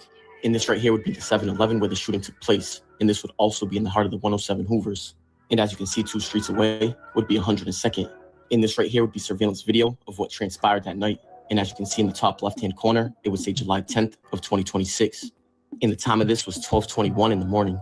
Now pay attention to the top of the screen. As you can see, somebody would be entering the parking lot wearing gray shorts and a black hoodie. And this right here would be the shooter. And Killer Clock would be inside of that van in the last parking spot that you see with the back door open and the lights on the side. But as you can see, the shooter would stand on the curb across from the parking spots. And now the vehicle that was parked on the side of Killer Clock's van would be reversing. The killer would then step off the curb and stand in the middle of the parking lot. And as you can see, he would have his back towards the vehicle and he would just be standing there. And if you look in between the red Jeep and the burgundy Chrysler, you can see that somebody with a bald head would be talking to him. Now pay attention to the van that Killer Clock was in. As you can see, the LED lights would be on and then they would be shut off. The shooter then took a few steps towards the people in the red Jeep, and the vehicle that was stopped behind him would leave. But now if you look at the van that Killer Clock was in, you can see that somebody that was wearing white would be standing in the back. And then if you look at the door, somebody would pop their head out, and that would be Killer Clock right there. And you can see him leaning at the top of the van and at the top of the door. But now we're going to rewind it a little bit so you can pay attention to the people in front of the store. Now, as you can see, the 2 people in front of the store would be talking to each other. And the dude in the burgundy wouldn't be looking towards the shooter. And as you can see right here at this point is when Killer Clock would stick his head out the van. And right after he did that, you can see the dude in the burgundy in front of the store look at the van towards Killer Clock. And the shooter also looks towards Killer Clock. There would be no audio for this video, but the way that the dude in front of the store and the shooter both looked at the same time, and they both looked the same direction that Killer Clock was in, I think it's safe to assume that Killer Clock might have said something. And the shooter would turn around and then walk towards the van and run at Killer Clock and the person standing at the back of the van. Killer Clock jumped out of the van and tried to run, but as you can see, the shooter would chase him. And the dude that was standing with Killer Clock would jump into the back of the van. And after 10 seconds, you can see the shooter come back into the frame and run past the cameras. But if you notice, he's running the opposite way from the way he entered. Don't forget that he walked in from Vermont, and after the shooting, he ran away towards Century. And as you can see, compared to the Jeep, the shooter would be kind of short. He would have a ski mask and a hoodie, but as you can see from his legs, he would be light-skinned. And after the shooting, Killer Clock ran down Vermont and ran down to 102nd. But now we're going to zoom in on the van that Killer Clock was in, and this would be a distinct van. As you can see, it would be wrapped with a graphic, and it would have LED lights on the outside. And it was known that Killer Clock was always in this van. But the weird thing about it is the shooter didn't approach the van at first, and he approached it after Killer Clock popped his head out. And technically, he wasn't even paying attention to the van, and he had his back technically towards the van. But my assumption would be that he didn't even know Killer Clock was there. Because why would you have your back towards a van that a known shooter's in? And most of his attention is on the bald dude in between the Jeep and the red Chrysler. But now I'm going to play the video with no commentary straight through so you guys can see it. Then after that, we're going to break down the parking lot, the cameras, and the alleyways around there.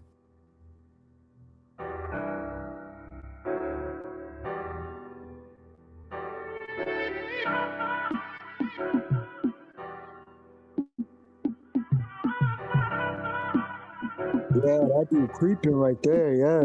Yeah, I see it. Yeah, he didn't want to run up. He didn't say want to run up. He was looking to see who he could catch. He was trying to see who was in the van. Yeah, he was trying to peep the scene. He was peeping the scene. Yeah. Yeah, he was scoping it out for sure. He knew he was gonna get somebody. He knew somebody was up there, but he was looking for a specific person. It looked like. Yeah, but I don't think he knew it was Killer Clock though. Oh, I don't know, but he knew somebody was up there that he wanted to get.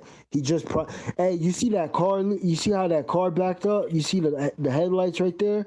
Yeah. Next to the dude with the hoodie and the shirt. That Yeah. dude, the shooter, right? Whoever he is, the light skinned dude with the hoodie and the white shorts or gray shorts. Anyways, he came in from that entrance right there. I'm not from California, but the respectable Rand said that's Vermont right there at that corner. Or where he came from. He said that's Vermont. Yeah. I don't know how true that is. So there must be an entrance on this side too. I'm not from California. I'm just assuming. But you see that how that car backed out? The shooter ran the direction of the way that car got out. He could have came from that car. Yeah, that's real. That could have been his ride out of there. Because he just didn't That's what I shoot thought. That's what I thought at first, yeah, but I don't know. the same. That's possible. Yeah. See, he got the car blocked off. Yeah, that's he that car dropped him off, I think. Yeah.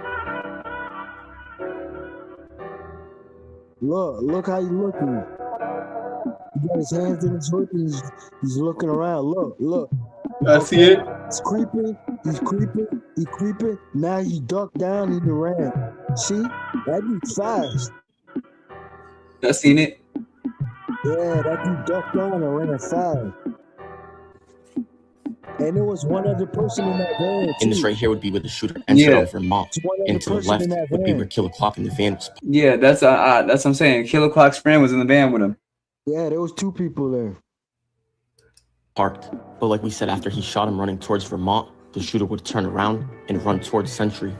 But one thing I noticed is there's an alleyway behind 7-Eleven, and it would run from Century Boulevard to 101st Street. And 101st would connect to Vermont, which is where the shooter entered from. So it's possible that the shooter had a getaway driver in that alleyway, considering that would be a perfect lap around the store without anybody seeing a vehicle. But Killer Clock was shot one time in his back, and he would run down 2 blocks to 102nd Street, like we said. The shooting really happened at 12:22 in the morning, but ambulance responded at 12:49. And the cold twist of the story is that Killer Clock passed away on July 10th, 2026 on a Friday at 12:49. And KP from the Rolling Hunnets passed away July 17th of 2015, and that was also a Friday.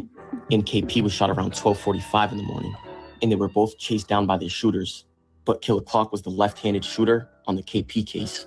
But by saying that, I'm not saying that these cases are related, because I think it's safe to say that if they were hunting him, they probably would have approached the van right away and opened fire right away, or had multiple shooters.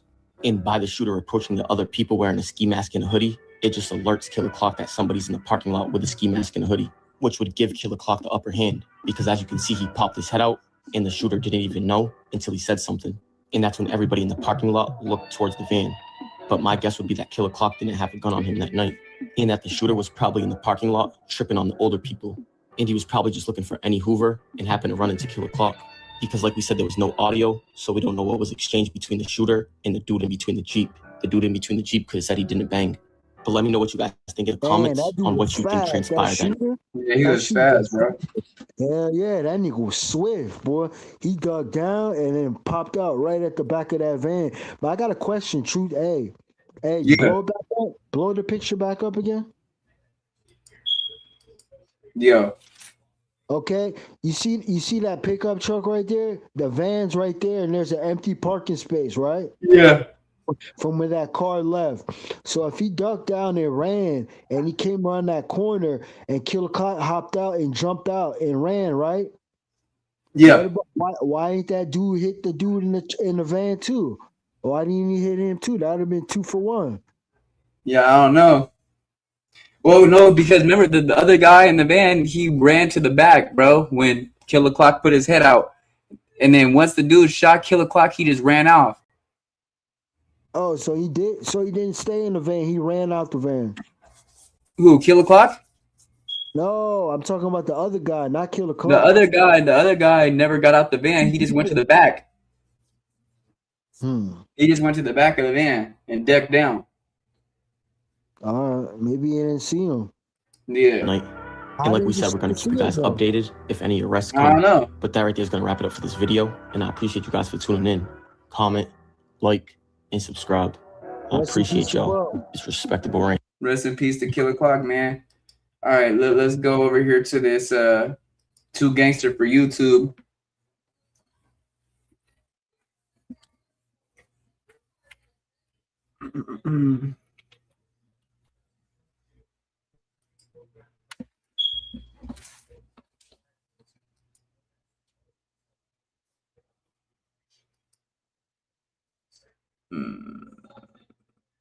Oh, maybe it's not on Two Gangster for YouTube. I think it's on a different channel. Hold on.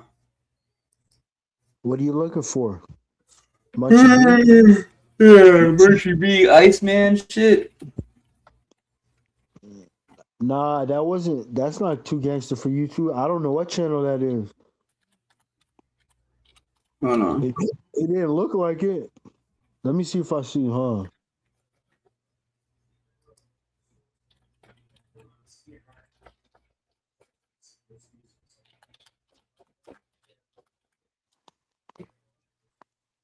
Here we go, right here. It's Paperboy Newsstand.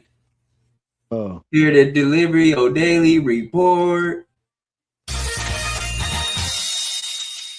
Paperboy News here to deliver y'all that daily report. Now, if you guys follow J Hood, everybody already knows the reason why he got locked up. So I'm pretty sure everybody was shocked for him to sit down at no jumper with Iceman and Moneybag Rose from East Coast Crib. Now, Munchie B said one thing he can't stand about these so-called gangsters. They like to speak all of this gang stage online, when in all actuality they got smut on their name. No Munchie B told Iceman he finds it hilarious how he would speak on young Ant not helping out baby shooter in LA County jail when baby shooter's own hood knew he was foul. That's why he got DP. But he said your homie Moneybag Rose, aka Infant Asmo, he got arrested for robbing a male strip club. The Right Track is a male strip club that's no longer open no more. It's a male strip club, butt naked male dancers. He robbed the Right Track.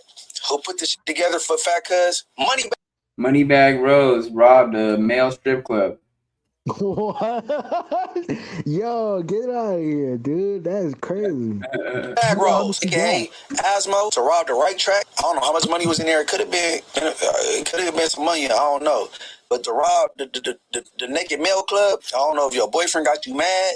You said, nigga, you ain't gonna have nowhere to work. I don't know. Now, Munchie told Infant Asmo, it's crazy how you try to politic all of this gangsta-ish online. When the longest prison bid you ever did was when you tried to rob a bunch of naked men dancing for money. And he told Moneybag, that's how I knew you had a little sugar in your tank. Because when you walked inside a male strip club, you already knew there was a high chance of you seeing a bunch of naked men with sausages hanging out. Now, Munchie told Iceman, it's crazy how you would try to tell young Ant what he was supposed to do when baby shooter's ops packed him out in jail when you got bad paperwork, and then Baby B braced his own words, you bad peoples. Now, Munchie told Infant Iceman, you's the biggest dummy on earth because you're running behind Moneybag Rose, who's running away from a DP because he couldn't keep his mouth shut and he spoke on OG Petey Wack from Rolling 60's Crib. Now look, Iceman from 6'9" East Coast, it checks out you hanging out with this fat fuck Moneybag Rose. He running from a DP. He not going back to the six-pack. You try to blast Petey Wack from Rolling 60s.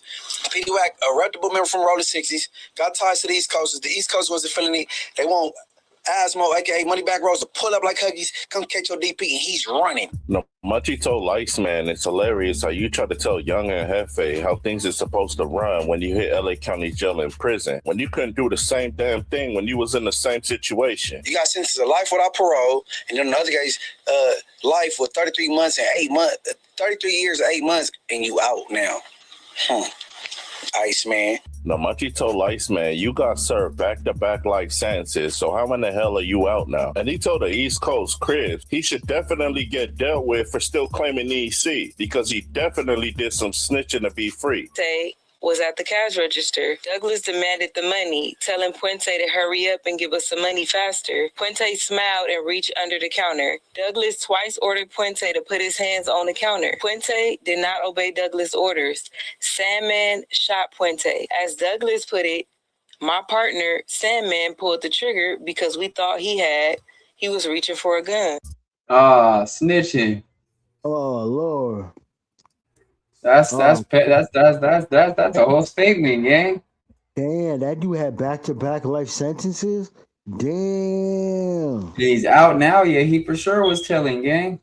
Yeah, I'm surprised they even let him out. I'm saying. Let's get more into it. Not much he told Iceman that name fits you because you did some cold snitching because you had 2 life sentences and an extra 30 years on top of that. And you back home already doing interviews at No Jumper. Not much he told Infinite Iceman as well as Infinite Asmo. It's crazy how y'all on the internet trying to bash me when one of y'all snitched and the other person robbed a bunch of naked men with their dicks hanging out. Not much he said the difference between me and Infinite Asmo and Infinite Iceman. Never gonna hear no allegations of me telling on anybody, and I done got shot at so many times, and not one person got arrested behind that. No, Munchie told Iceman, if somebody's coming to diss me, make sure you clean up your backyard first, because I ain't got no smut on my name. And so I find it hilarious how you would try to diss me when you was a snitch. No, Munchie said, when you belong to a gang, ain't nobody bigger than the program, not even me. And he said, with that being said, East Coast Cribs, do your thing, because Iceman ain't a member anymore. And in Infinitesmo's own words, flag on a play, he been running for multiple DPs. But hey, get that Blood though, because he don't belong in front of that camera, because Blood is straight snitch on families. Blood told. He tell me tell it all from 6'9". Fine mine, nigga. Oh, Inglewood. All right, now we about to go to them saying they have paperwork on Munchie real quick. Who? They do. Who's they? They. Who's they? You know, the people. Iceman? Nah, not specifically Iceman, just the East Coast Crips. They said there's paperwork on Munchie B? Yeah. Oh, that's why it says Munchie B paperwork party? Oh, yeah. I thought he had the paperwork on dude.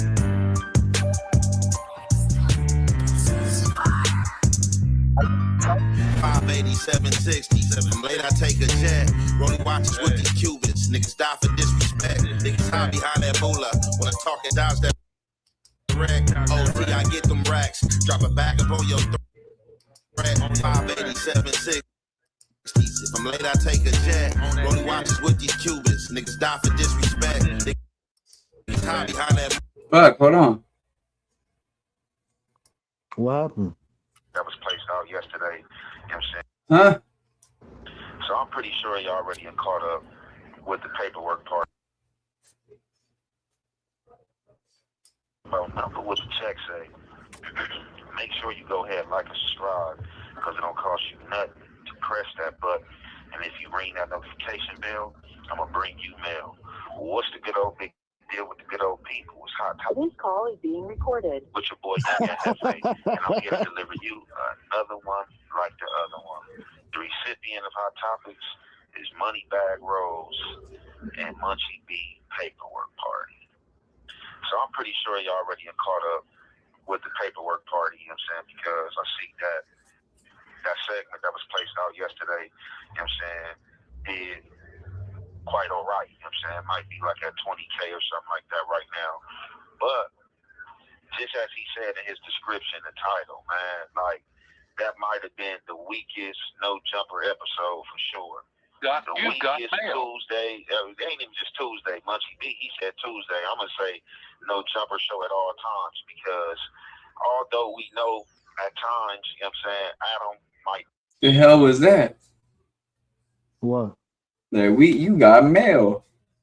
Oh, that's my email. Oh. Yeah. Play. That's the old Yahoo email. Might be yeah. That was just like fraud. I'm sorry. You know what I'm saying? That was just as fraud as a $3 bill. You know what I'm saying? That's how fraud that was, just made up paper money in the building. You know what I'm saying? So these guys got up here on the panel snatching microphones, talking about politics, talking about solidness, and it seemed like dudes is not standing on solidness themselves. And I ain't gonna even go crazy as I could go and just, talking. Got a question. Is this recent? Like I said, y'all already know Yeah. how I do, man. I like It's to keep my recent? integrity Okay. and morals intact with certain things. Yeah, it's like 2 days ago or a day ago. Don't mean No, not the video. I'm talking about the paperwork. The paper, the alleged paperwork on Munchie B. You know what I'm saying? That I have no idea. got on that panel, although they didn't say no names, they got on here and act like they stood on solidness and they act like they stood on politics. You know what I'm saying? They act like they stood on solidness and they act like they stood on politics. These guys got on here talking about getting on any recording phone call, about putting your pack number in. Oh, that's telling, or you shouldn't be doing that. These guys know all the rules and regulations and guidelines, but it seems that they failed when it came to themselves. And that's the problem. That's one of the many problems with the game out here. Dudes that come out here and try to coach the game, and they'll be fouled. You got this one dude talking about foul on the play, and it's a foul on his play. You know what I'm saying? It's like, why are you calling out any fouls when you are foul and you around foul? You know what I'm saying? That's what I don't understand. But like I said, for a long time, I already been knowing a lot of this stuff. You know what I'm saying? I already been knowing a lot of this stuff. You know what I'm saying? I'm connected with a lot of people, man, and a lot of dudes from a lot of hoods. You know, I'm not one of them dudes who's just secluded to my hood and just mess with my homies. You know what I'm saying? I mess with thorough and solid individuals. You know what I'm saying? And I don't care who like it. So, I'm tapped in, you know what I'm saying, with the people, you know what I'm saying, with the good people, not the bad people. I'm tapped in with the good people, man. And, the good people, regardless of what side they on, for the most part, you know what I'm saying, like we come together on solidness, you know what I'm saying, and then we see foulness, whether it's from our side or not. We not about to sit here and play foul, you know what I'm saying, with the people from our side that's foul, you know what I'm saying? So, what's funny to me, this dude called himself Moneybag Rose, probably can't even post $20,000, you know what I'm saying? You need to change it. You robbed the male strip club. You robbed the right track. You know what I'm saying, over there in the set, man. That's crazy. That's funny, and I'm kind of like drawing remembrance. You know what I'm saying? But it's funny that you chose the male strip club to rob. I know they get money in that thing. That line was around the corner, wrapped on Florence. But damn, you know what I'm saying? You went up in that joint. You know what I'm saying? That was goofy. Then you got caught. You know what I'm saying? But like I've been said, it ain't even really too much to tear him down about, because I already spoke on his situation with PDWAC. But it's funny how these dudes is going to other hoods and they're coming under the guise of solid East Coast members as if they is representation of East Coast. And dudes got problems over there, man. If you got problems in your hood, bro, you should not be speaking or talking about nobody. If you told on this call is being recorded, a statement that is on paperwork, Nigga talk about politics on a jail phone. you should not be speaking on nobody. And I don't understand how dudes in their 40s don't understand this. You know what I'm saying? I don't understand how these dudes don't understand this. You know what I'm saying? So that's what I'm saying. I don't know if it's the fog in the mind. I don't know if it's the 40s. You know what I'm saying? These dudes drinking.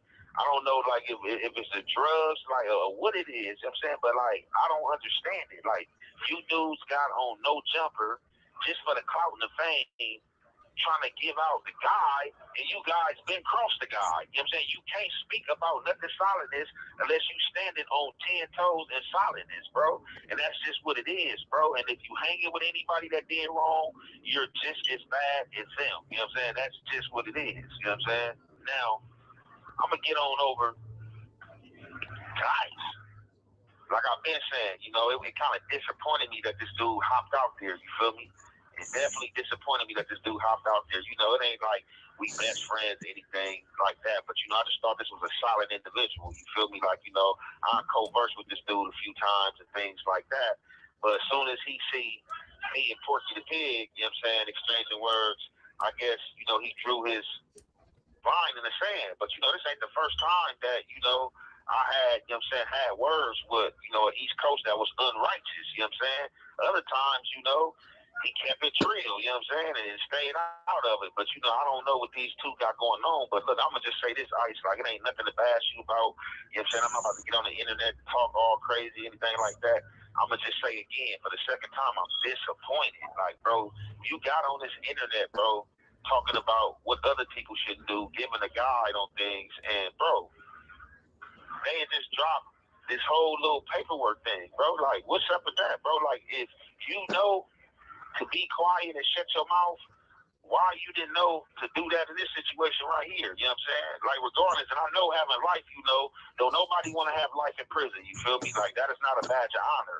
But, you know what I'm saying, before you went down, you made some statements that I would have never made. You know what I'm saying? You talk about it, you ain't surprised this dude shot the gun. And then when you try to get back on your appeal, you saying you like, I'm very sorry. You said it again. I ain't surprised this dude shot the gun. I'm not the one that shot the gun that day. I was just bored and we was drinking 40s and, you know, I needed money and stuff like that. Like, bro, come on, bro. Like, where they do that at, bro? How could you like even fix your mouth, bro, to speak on an individual like me, a real solid individual, when you know you got this in your background, bro? Like, I don't know if you didn't think that this was going to show up on the doorstep or anything like that. Like I said, I'm connected with a lot of dudes, and I've been heard about this paperwork. But the solid individual I am, being that I'm not from the coast, and being that I've never seen it, I just kept it silent. You know what I'm saying? And never said nothing about it. But then you had to go on no jumper for the clout and fame and for Porky Pig, man, try to cross me, man. Like, come on, bro. Then you dudes double down,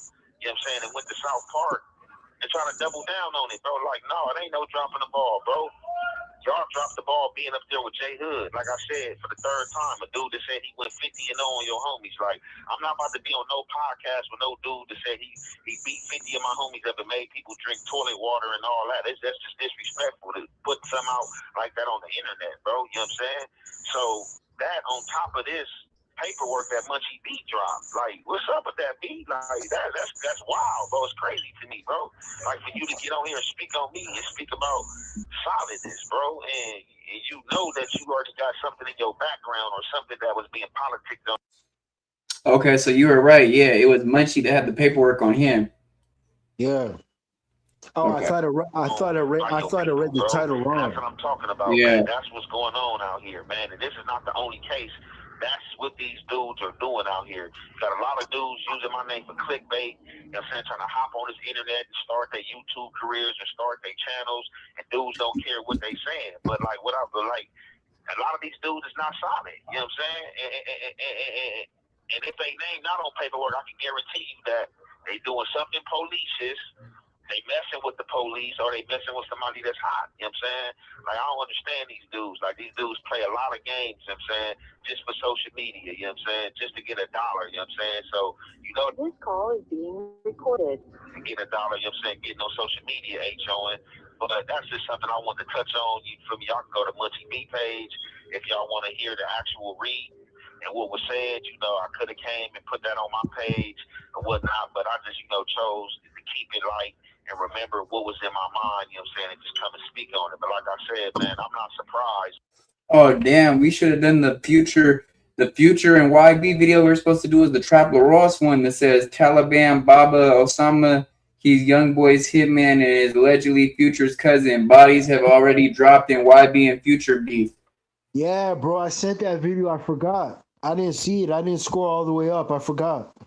That's why I was asking you. I was like, you sure? I was like, you sure that's it? That's why I was asking you.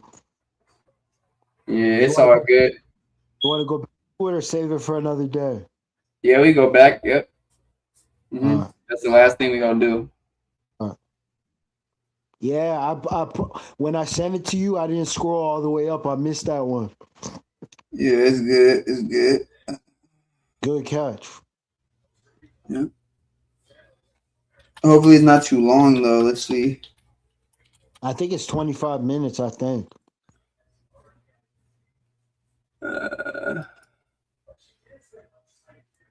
She's fried. That nigga David and that girl, yeah, they was fried, bro.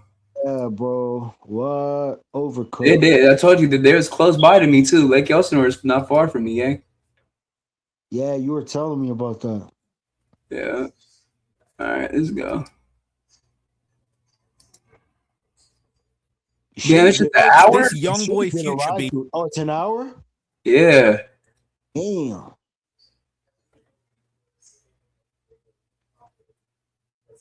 We gonna fast forward it.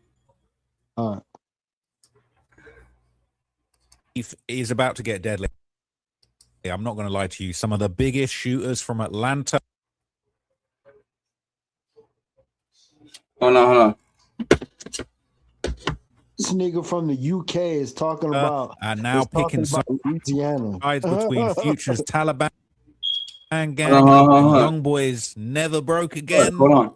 You'll say the Slime's the big 4K tray, and there's a lot of things that have been going around, and there's a lot of details that have been overlooked. So in this video, I'm going to break down to you the exact reason why.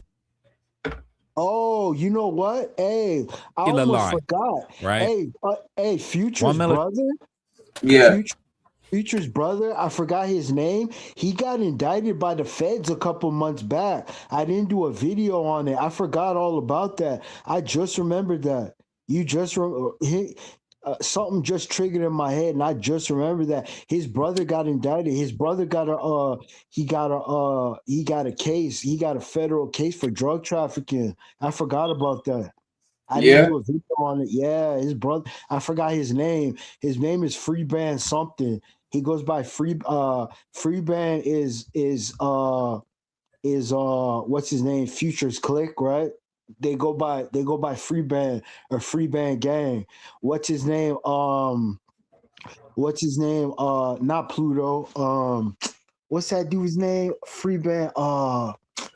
He got killed a while back. What's that dude's name? He got killed in Atlanta at a trap house. I'm trying to remember the dude's name. Dude. You talking about Young Scooter? Yeah, Young Scooter. Yeah.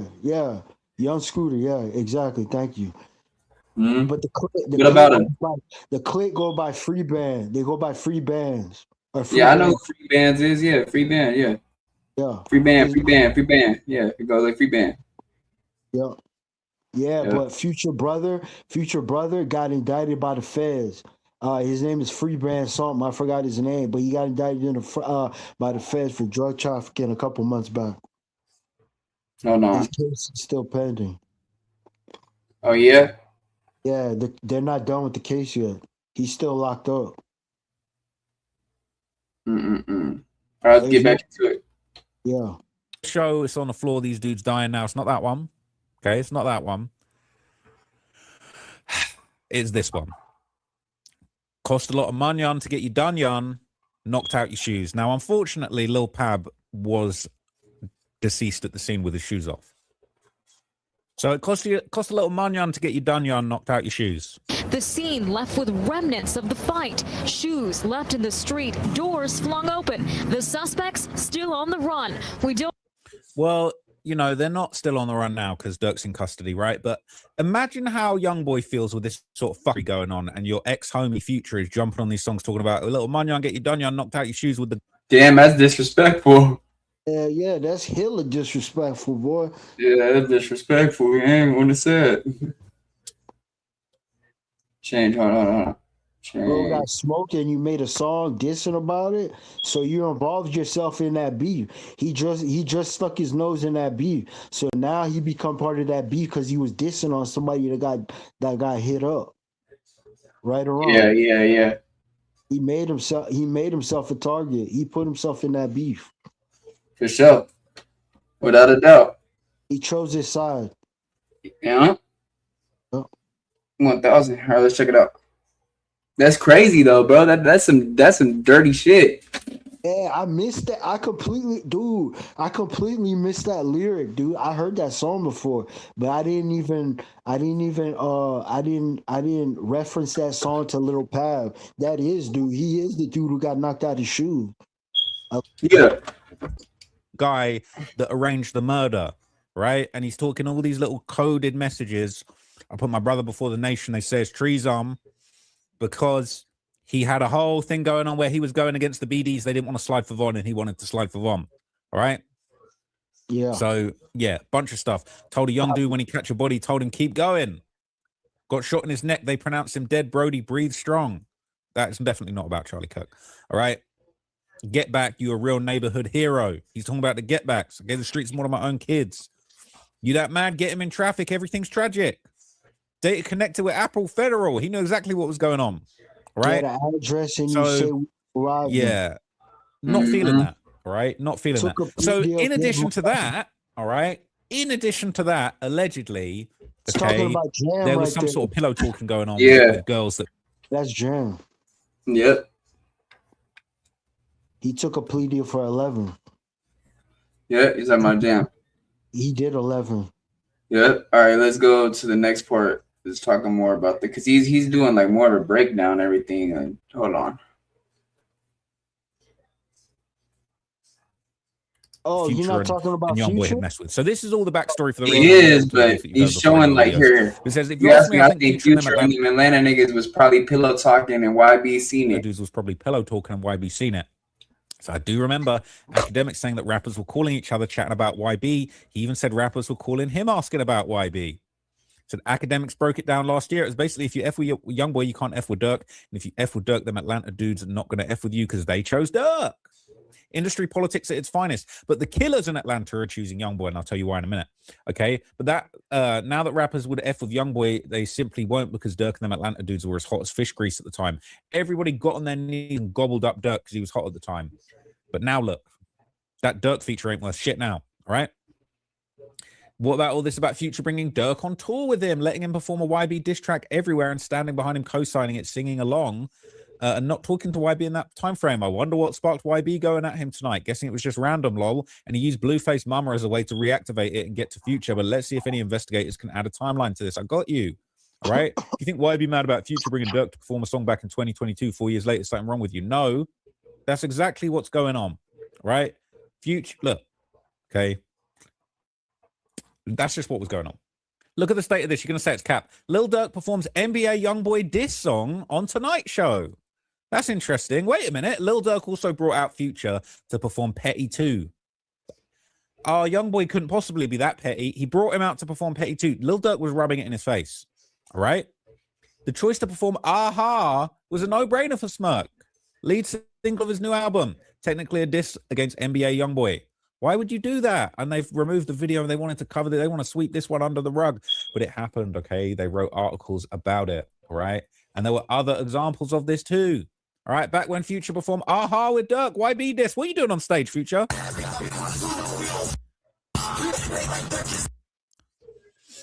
All right.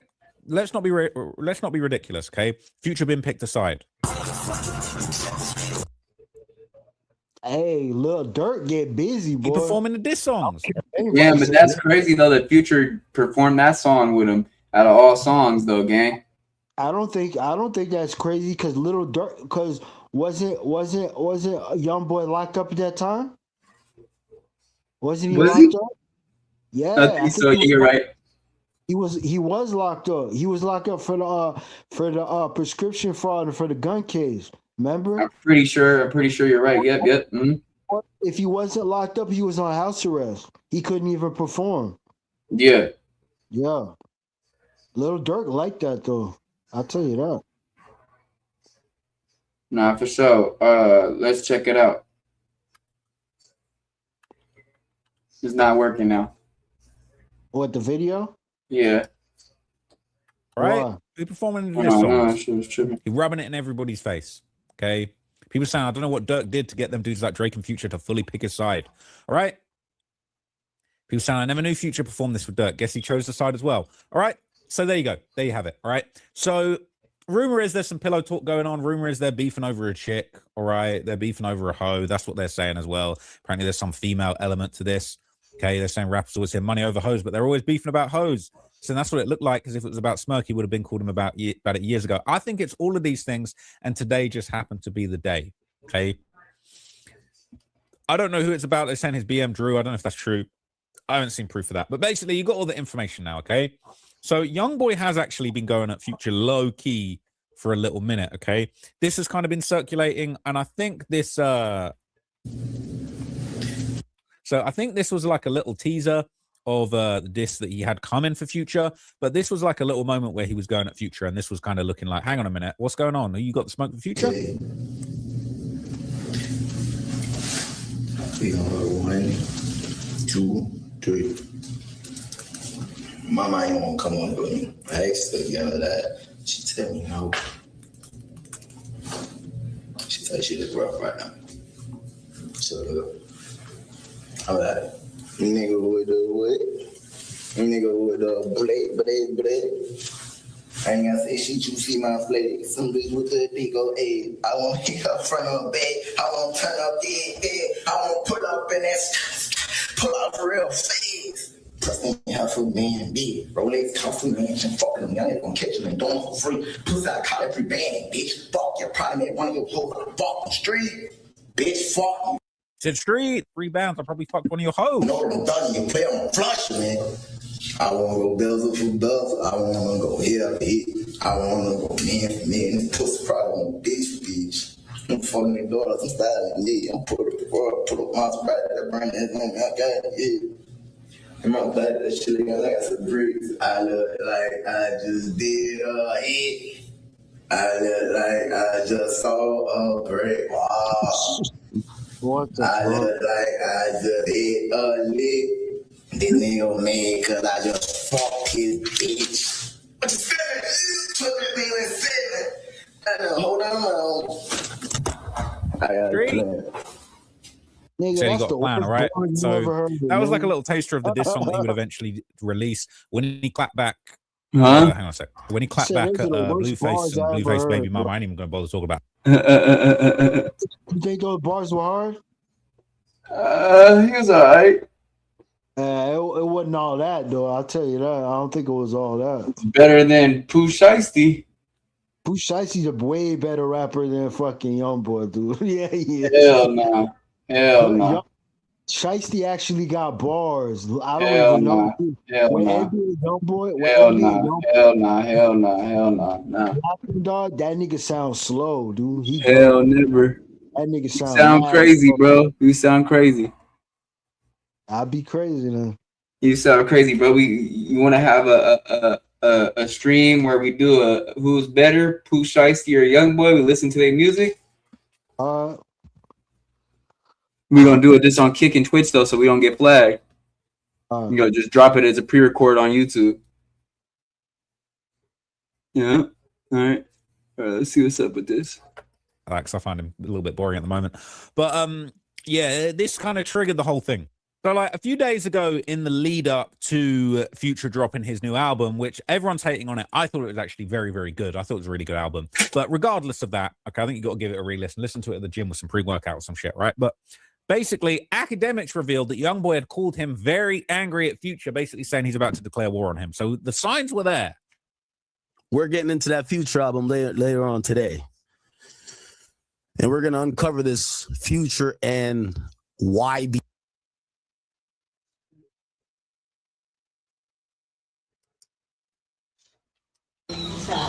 Take 10 minutes, slide the side. His girl's saying, take 10 minutes before you decide to go scorched earth on Future. And he like, hell no. 1, 2, 3. They say, oh, I'm stupid as fuck. Bitch, you flop with your bitch ass. I ain't letting you slide. They better not get to the fuck you old ass bitch. You one of my antique cars, nigga. Fuck you. You thought you was gonna count me out too. Nigga, you a hoe. He said, you one of my antique cars. Oh, let's not play that banger. He said, you one of my antique cars. You said, Future, you as old as my old school whips. All right. I don't know when Future was born, but he might got, you know what I'm saying? What year was, hang on. What year was Future born? Hang on. What year was Future born? Hang on. Future's in it. What year was Future born? Hang on. Hold up. I'm gonna look it up. I'm gonna look it up. Since Trentler Ross wants to be slow about it, I'm gonna look it up, man. Future, I think he's 45, bro.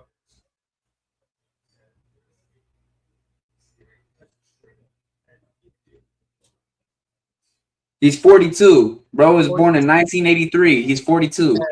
November 20th, 1983. Yep. All right. Future was born in 1983, 1983, bro. 1983, bro. That's the old nigga, bro. Yeah, man. That's an ON right there, man. That's an old YN, man. Yeah, man. That boy is old, man. That's Unk, man. Yeah, man. Chuck the rules, man. All right. 1983. He's saying future one of these. he's saying future one of these bad boys, all right? He said, you remind me of one of my old ass whips. He's saying this future, right? That's what's Damn, he said future, you remind him of that 1983 Benz, gang. That's roast right there, bro. Bro is clowning, gang. Bro is clowning. All right, let's get back to it. Future's pushing. Okay. Now, young boy on the other hand, he coming like this. Young boy coming like this, right? That's how young boy coming. This is how young boy coming, and that's how future coming. So here's the thing. This is then basically turned into a rollout. Young boy then reveals he had a whole diss song ready to go for Future. He referred to the whole of Atlanta as Holanta. All right. People could not believe it. They said, you really going at the whole of Atlanta? He made this Instagram post. He said, in honor of the whole Holanta, the Future. And he dropped a song. Now, the song was officially released. All right. Obviously, I can't play any of it for copyright reasons. Be careful. But he basically outside, okay? He outside right with the demons, right? Yeah, no, I and see he him. went at Future. The song was called What the What? All right. Some people went for it. I thought this was a banger too. So it sounds like he's baiting Future. Now, he was talking crazy on this song. I can't play it to you, but what I think I'm going to do is I'll play a few bits of it and then I'll tell you the craziest shit that he said and I'll pause it and let you know. Because none of the lyrics for this are accurate that I found online. So he says, my youngun's going to catch him and shoot him for free. I'll call that free banding. And I'm going to tell you why that's actually a very important lyric. He's saying he smashed his bitch, all that kind of thing, that he going to get him whacked, all that. Hold on. But specifically, he said, my young'un will catch him, shoot him for free. I'll call that free banding. What the fuck? Banding. And that's a reference to Future's free band. What the fuck? All right. Crazy out here. Okay. Saying attention seeking going on. Some didn't grow up at all. You're not tired of this? He not tired of this. Okay. He not playing around. Here's the thing, right? Future's man Doughboy, he then responded, and he not thinking you messing with a real gravedigger, pallbearer, 19 body having MF. Okay. He responded on full smoke on Future's behalf. He threatened YB. And he really must have not known the backstory because he's playing with his life, right? And he said, the young boy's scared outside of America. He not thinking there's nothing but young boy gravediggers and pallbearers in America ready to take up for the 4K trade allegiance, okay? The slime allegiance. Where you at? We can bump right now. Like, right now. We don't got to argue or do none of this gay-ass internet shit that you be on, dude. You already seen that. Hold on. Hey, what's his name? Hey, them niggas ain't never got back for Little Pat. They ain't never got back for what's his name? What's that dude here? Ben 10. You need to come out. Hold on, I can't hear you. I said 4K Trey, aka Bottom Boy Gorilla Gang. That's what BBG. That's what they go by in Louisiana. They don't call themselves 4K Trey. They call themselves Bottom Boy Gorilla Gang. But anyways, they never got back for Little Pab and Quando Rondo. He a member. He down with Young Boy, and also they never got back for Ben 10 either and stuff. I don't get back. Don't got expiration date on it, but you know. Shit, you know, it might be a temporary, but you know, a long road to recovery. And then Doughboy posted that. He said, blood and them worried about the wrong shit. Now, it's all well and good to him being in a wheelchair, but like Ben 10, another one of them ones. So now you insulting Ben 10, you insulting the real members, the steppers who are going through real life problems. Herm's feet on land, bro. Herm will pull up and walk you down, right? Might catch someone coming out the studio and walk them down. I don't know, all right? So people saying, stop me before I do something to this guy. 10 not going to do it, but me personally, I will post Scooter saying Future's top store runner, all right? So, so Doughboy responded to Herm. He fired back. He said, who's touched the M besides YB? I think Herm got a few M's under his belt, if you ask me. You're talking about you don't want to go diamond for diamond, dollar for dollar, chopper for chopper. This man, shut the fuck up, nigga. Y'all niggas trying to go story for story. Stop talking to me, man. I said what I said, man. Fuck all you niggas. I don't give a fuck. Nigga, we can do whatever. Any one of you niggas. Fuck is you talking about? And your side is nowhere near Turk is mine, nigga. You niggas know this. Nigga went and put on all YBO ice talking this rich nigga shit to me, man. besides him? I want to know. Pussy, anytime. So he was saying you put on a YB's old chains, all right? So Herm clapped back once again, and he was not trying to hear it. How your name Doughboy, but you ain't got no Doughboy. Man, you ain't no motherfucking gangster, but you was a good football playing ass nigga that turned gangster when he started rapping. Man, you was a bitch. I'm a real gangster, fire, real like knockout. I would beat the fuck out you. Then I bought some old jewelry. Boy, you better call motherfucking Shine Judy, better call Iceman Nick and ask nigga how much her cash out on his own shit, nigga. That's a Herm chain. Listen, it's all well and good making fun of people, right? But when you're making fun of a real pallbearer gravedigger like this, okay, that at the bottom, that's a Herm chain. His nickname's Herm the Black Sheep. It says Herm, and it's an iced out black sheep. What are you talking? Look at it. Can you see? I'm gonna zoom in. Let me zoom in real quick. That's a Herm the Black Sheep custom chain. Youngboy ain't got no Herm chain. This man's rich, all right? This man got all. Hey, where is Trap Leroy's finding these videos? This is Reddit or what is this? Hey, that nigga be finding, man. Trap Leroy be getting all his shit off Reddit, bro. Yeah, this is Reddit. Yeah. And see, you see, look at the top. It says r./NBA Youngboy. It's like Chiracology. It's like Chiracology, but for NBA Youngboy. It's a thread, yeah. Yeah, it's a thread for only dedicated to Youngboy. Should we start getting our content off of Reddit? You could. You have a Reddit? I used to. I used to have it too. I deleted that bitch. That shit hold too much memory and shit. Yeah, you could get topics off of there. A lot of creators, they get topics off Chiracology. Oh, okay. Yep. Different types of M's. He got millions, and he got, you know what I'm saying? Beat the fuck out you.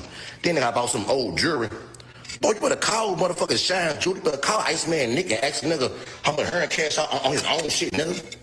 Yeah, that's retarded me, boy. Some of this grown man money, nigga. Nigga, y'all nigga little boy, then nigga, I will beat the fuck out you. You don't want to see me in necking. Nigga, how about some his side and my side? Man, nigga, this ain't got nothing to do with your side. This ain't got nothing to do with my side. I'm talking about me and you. I got more money than you. I got more jewelry than you, and I'll beat the fuck out you. Then, you try to bounce on your side. You ain't from a lot of, you ain't from out there. Bitch, go home. Go home, Roger. He said, go home, Roger, okay? Go home, Roger. Hilarious. They said, Doughboy clearly shaken up. Poor thing. He was just on about YB as an internet gangster. Screamed at his phone, and the moment Herm says go for body, he talking about money. Also, who finds it funny? He's screaming at his phone now, right? When me and Herm don't stutter, we ain't bullshitting, all right? Herm ain't playing, okay? So, man. So all right. I will beat the fuck out you, nigga. That's on my daughters. Hey, I beat the piss out you. You a little boy. I remember you. You was a hoe and you known to cry. Say. Is a real gang. And unfortunately, the Taliban gang in Atlanta have had allegiance to Youngboy for years, and their top hitmen work for Youngboy, allegedly. And the Taliban gang, all right, 38 Tali, he popped out and he made it clear they on Youngboy's side. So the killers and the hitmen in Atlanta, they're rocking with Youngboy. So you're doing all this talking, oh, South Korea. Doughboy, you are over there in a green light in the background. So basically, he's claiming slime right there. You could kind of say that. Well, he is. Taliban is slime. I know, but you see how he got the green light? He's advertising it. Yeah, for sure. United States. A lot of time the killers from your side of town, not Baton Rouge. This ain't Baton Rouge out of state, South Korea. These are the Atlanta killers. They're not fucking with you. They're not fucking with Future. Slime, you hear me? It's still big slime, you hear me? It's still big slime, you hear me? You hear me? It's still big slime. Y'all stop playing with this shit, man. I'm telling you, y'all better stop playing with this shit. Y'all better respect this shit, man. I'm telling you. Hey, this shit get real wicked. I'm telling you. I'm telling you now. A big Taliban gang. You heard me? Nigga, on real slime. Don't get this shit. Hey, don't get this shit confused. Get what? They might have what they got going on. Get what? Get what? Nigga better not go against this shit. That's all I'm gonna say. Y'all nigga better stop playing with this shit. Fuck. So you're probably wondering, my bad. You're probably wondering, All right, who's this? What's going on? This is Barber's brother. This is Barber's brother. People saying he's not a factor. He a factor, okay? And this is another post he put up. Taliban choosing YB side over Future. I'm the one in that car behind this. I'm the one in that car behind this. Respect that, y'all. And don't speak on shit if you ain't in the mixed. And if you ain't really out here in that car, this shit get too bloody. So shut the F up. The real Taliban stand that. Okay? So people have been saying, bro, how did YB get so locked in with these dudes? How is he locked in with the killers in Atlanta? You would think there is day one brothers the way they take up for him. People are going to take this as dick riding, but I don't give a F, but it's because YB is real. The dudes really respect him. If you peep, Free Bang Gang ain't mentioned Barber or say free him while NBA 4K Trey been holding Barber down. All right? Quando said it himself. The big name rappers in Atlanta act like they don't F with YB, but in the streets and the jail cells, all the YSL, 4PF, 4L, FBG dudes be asking them for money and they be looking out. So you're thinking, who's this? They're saying Future left Barber with no lawyer. TV stepped in and handled that, and they've been locked in ever since. Right? So you're thinking, who's Barber? Who's Barber? Who's Barber, right? So Tali's brother, right? Barber's brother said it's still 38 Taliban. They choosing YB side in the beef, all right? So then how do you be knowing all these local gangbangers? How do you know what's going on? How do you know what's going on? They're saying, look where he at. Of course, Pluto ain't doing nothing for him. He probably don't even know this dude for real. This is Barber's brother, and Barber is Future's cousin. So he should know him for that. So who's Barber? I'm going to tell you all the info, and this is what you've been waiting for. This is the craziest thing, okay? Barber Osama is basically the top shooter in the Taliban gang in Atlanta. Allegedly, he's a hitman. He's an assassin. Now, these sort of memes are going around. They're saying Barber right now, he must be going through it, thinking that Future and Youngboy, his two main ones, are fighting and going at it, okay? They're saying he going to pick YB side in this situation, okay? He in a messed up situation, right? So what's going on with him? They're saying he close with Future. They're cousins. Future's the reason but Barber and YB are friends. So Youngboy basically meets Barber Osama, a top Atlanta hitman in Atlanta, okay? Barber, he a demon. Look at him. He a demon. He catching all the bodies, all the hats, going crazy for Youngboy. Barber is Future's blood cousin.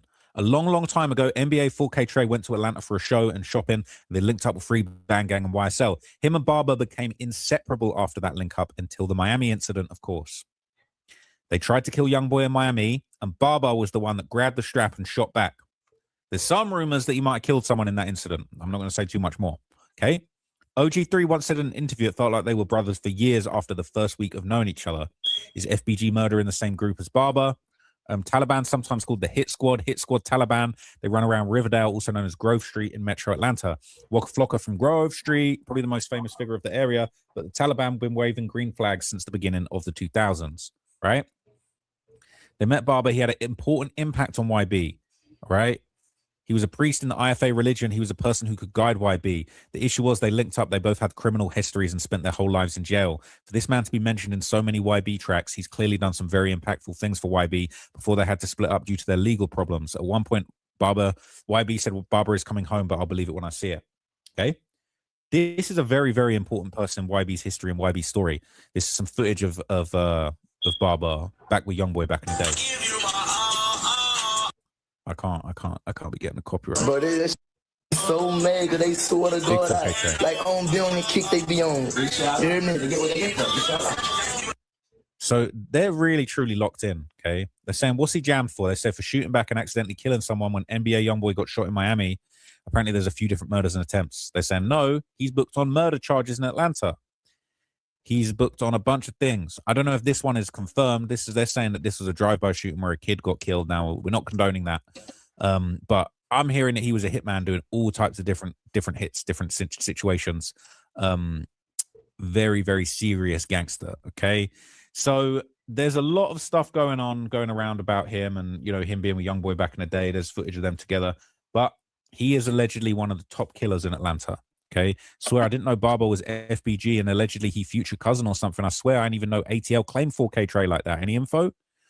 People saying I thought he was from Baton Rouge. He's so tapped in, they thought he was from Baton Rouge. Barber and Future cousins. Barber not from ATL though. Barber was a known hitman for Future back then, and he locked on a body Future ordered, and FBG being the NBA dude's comments. So there's already bodies been dropped through this. Okay, they're saying it's serious. All right, saying it's serious. So there's a whole bunch of history between them. Right, Osama Barber. Barber, originally Kirkwood Taliban free bangs, is YB's best friend, still locked up right now in Atlanta for bodies. Barber linked back up in a day with YB when he met Future in Atlanta. They clicked up ever since. 38 Taliban was created when Barber started going to Baton Rouge and traveling with 4K Trey. Moving forward, Barber get active for real. People think they grew up together. All right, they pulled up to Future studio, met Barber. That's one of his close homeboys. Okay, but it gets deep. He is apparently one of the grave diggers for there. Future, FBG Taliban gang, and his cousin, NBA Youngboy affiliate Barber Osama. So that's them together. They cousins. It's crazy. Okay, couldn't grab my strap, so Barber shot back. I feel the pain of the innocent. Right?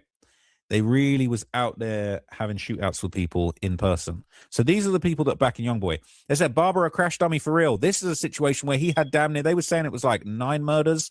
These are 4 murders right there. 3 more murders. So was that 7 murders? He got a rap sheet. Oh, and that's the 8th murder. He got 8 murders on one rap sheet. I swear they said it was 9. 3 murders there, 4 murders there. What's that? False imprisonment, violation of street gang terrorism and prevention act. He got 4 counts of that. He got murder. He got felony murder. That's 1, 2. Felony murder 3. Felony murder 3. Felony murder 4. No, that's 5. My bad. Armed robbery, aggravated assault, possession of firearm during commission of a felony, possession of firearm by convicted felon, possession of firearm by convicted felon, violation of street gang terrorism and participation in criminal street gang activity. And he got another felony murder. Yeah, it's 8. Yeah. 7 murders. 8 murders. That's 8 murders. People were saying it was 9. But he got 8 murders there. Bro, menace. He a hooligan, right? They're saying he cooked. Unfortunately, he is a serial killer. All right, so we good? Yeah. All right. We got any more? Nah, that's it. You don't have nothing to touch on? Nah, not right now. Think we did enough time? Yeah. All right, y'all. So let's get back into the huddle. All right, let's go over today's show. All right, so we went over YBN Little Bro up out of Detroit. Detroit rapper YBN Little Bro was arrested on drug possession charges because they seen him across the street serving a sack to somebody, and allegedly it was crack cocaine that they found on him, correct? Yeah.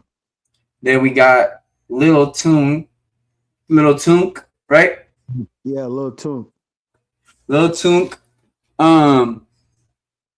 it was basically found allegedly somehow involved in this murder that happened at the show because of something he posted on social media, correct? Yeah. Then we got YB calling out Future, saying he's old as his 1983 Mercedes-Benz. And Doughboy getting involved, and NBA Young Herm, right? Yeah, Herm the Black Sheep. Herm the Black Sheep. Then we found out a little bit more about Clock. Oh yeah, Nolan Wells. We found out that he wasn't stuck on the island. He actually was the last place they seen him was at the pool party at his friend Evan's house, spitting out blood by the basketball hoop inside the pool. Yeah, that's suspicious. Real suspicious. Okay, and then we got what's it called? Yeah, KILLA Clock. Yeah, KILLA Clock. We watched him get gunned down at a 7-Eleven off of Vermont and Century. On surveillance. Yeah, on surveillance. Yeah. Rest in paradise to that man. But I was going back to the YB Future thing. What I'm saying is now we know about Future's cousin. What was his name?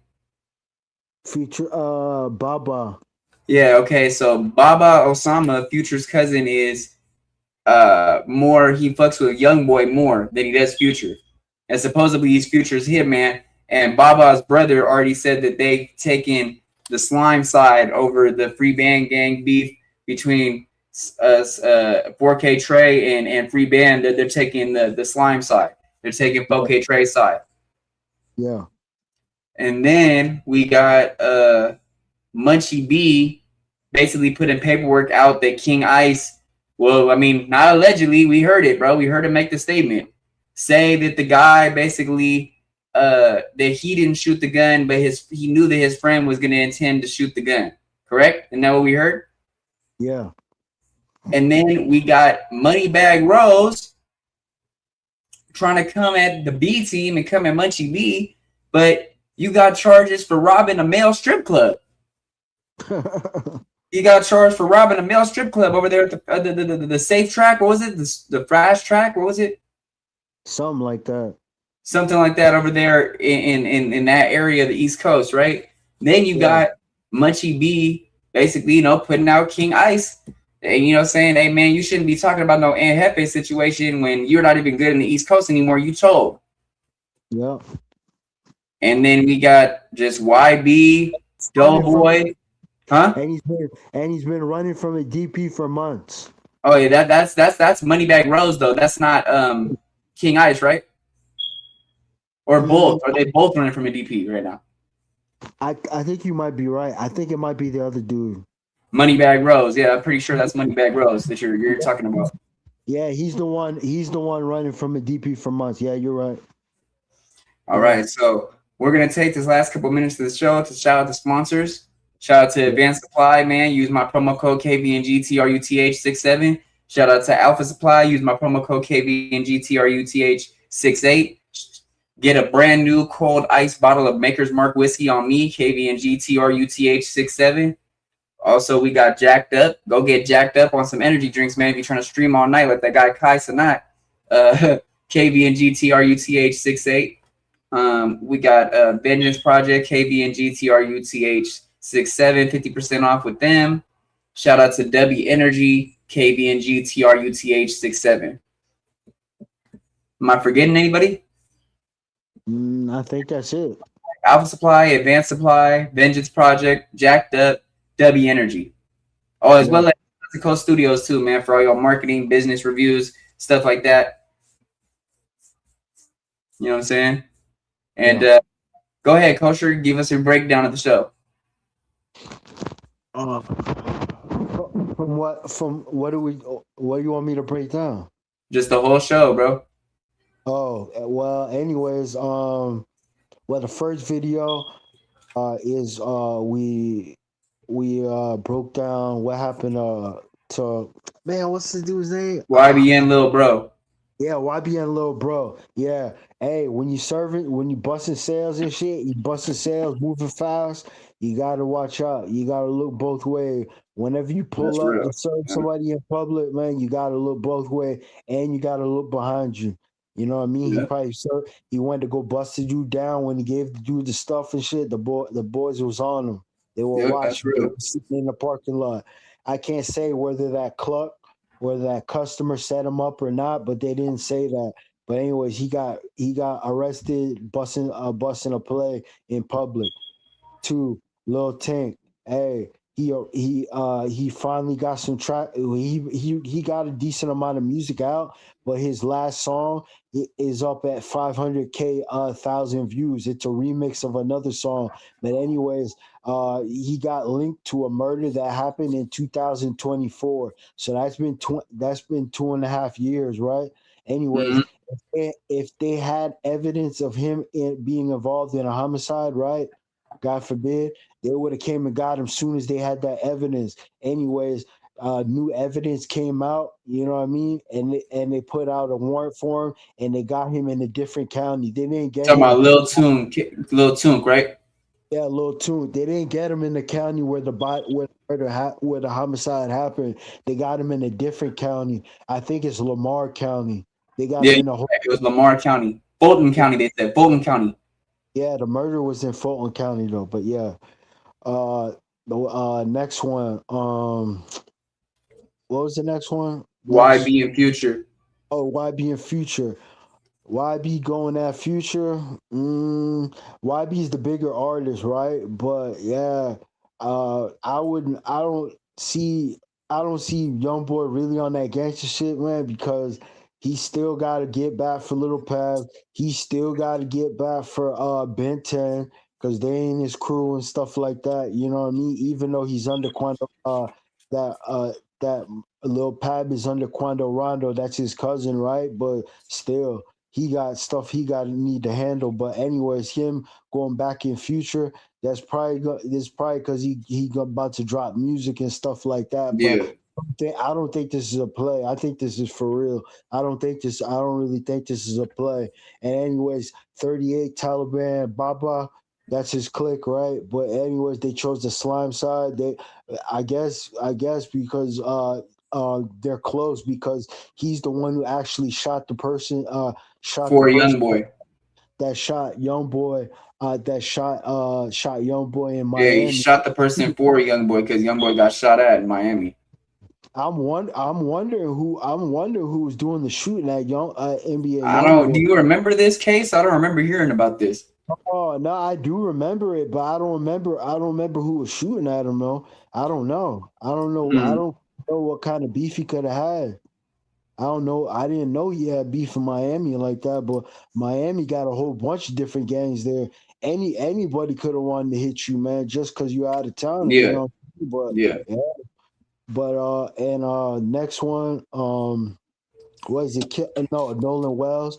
Hey, they got video and they got pictures of Nolan Wells being at nighttime at a pool party and not on that island. So we have conflicting reports, and this seems to be that his body or he was brought back out to the island, and it seemed like allegedly his body was dumped there, or he went back out on a boat and fell, or whatever, or he got stranded, but yeah, he was. So okay, yeah, but more so, bro, you got to be more so about it. Like, okay, more so, what you should say is, now we know that the last place they seen him was the pool party, spitting out blood.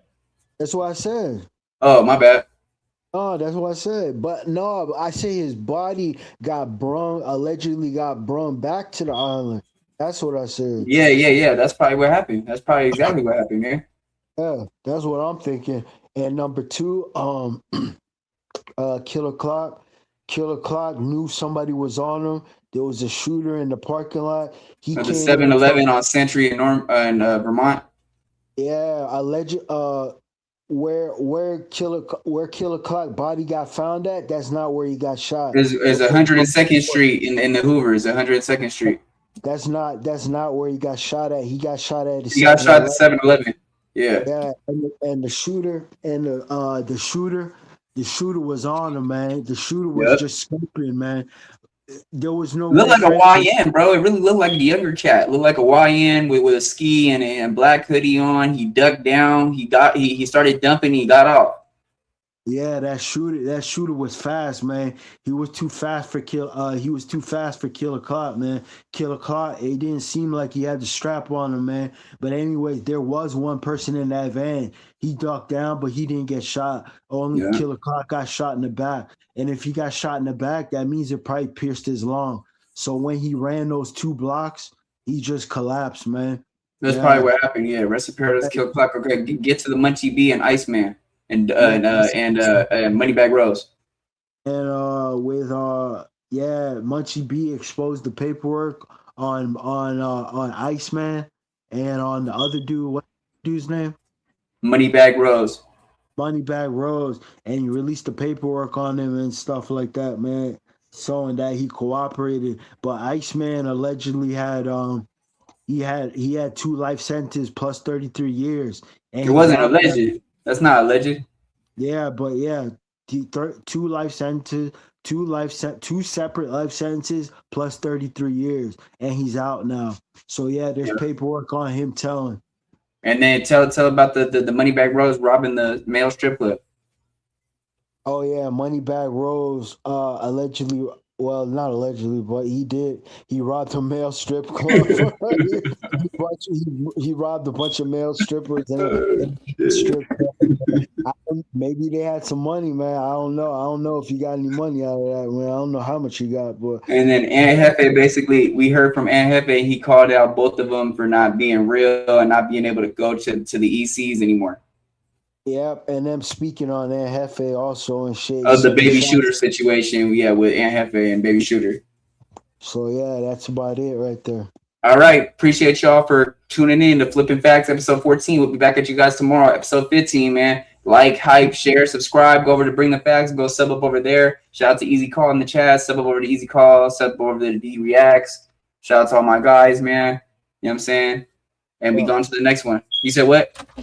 Yeah, that's it. That's it, right?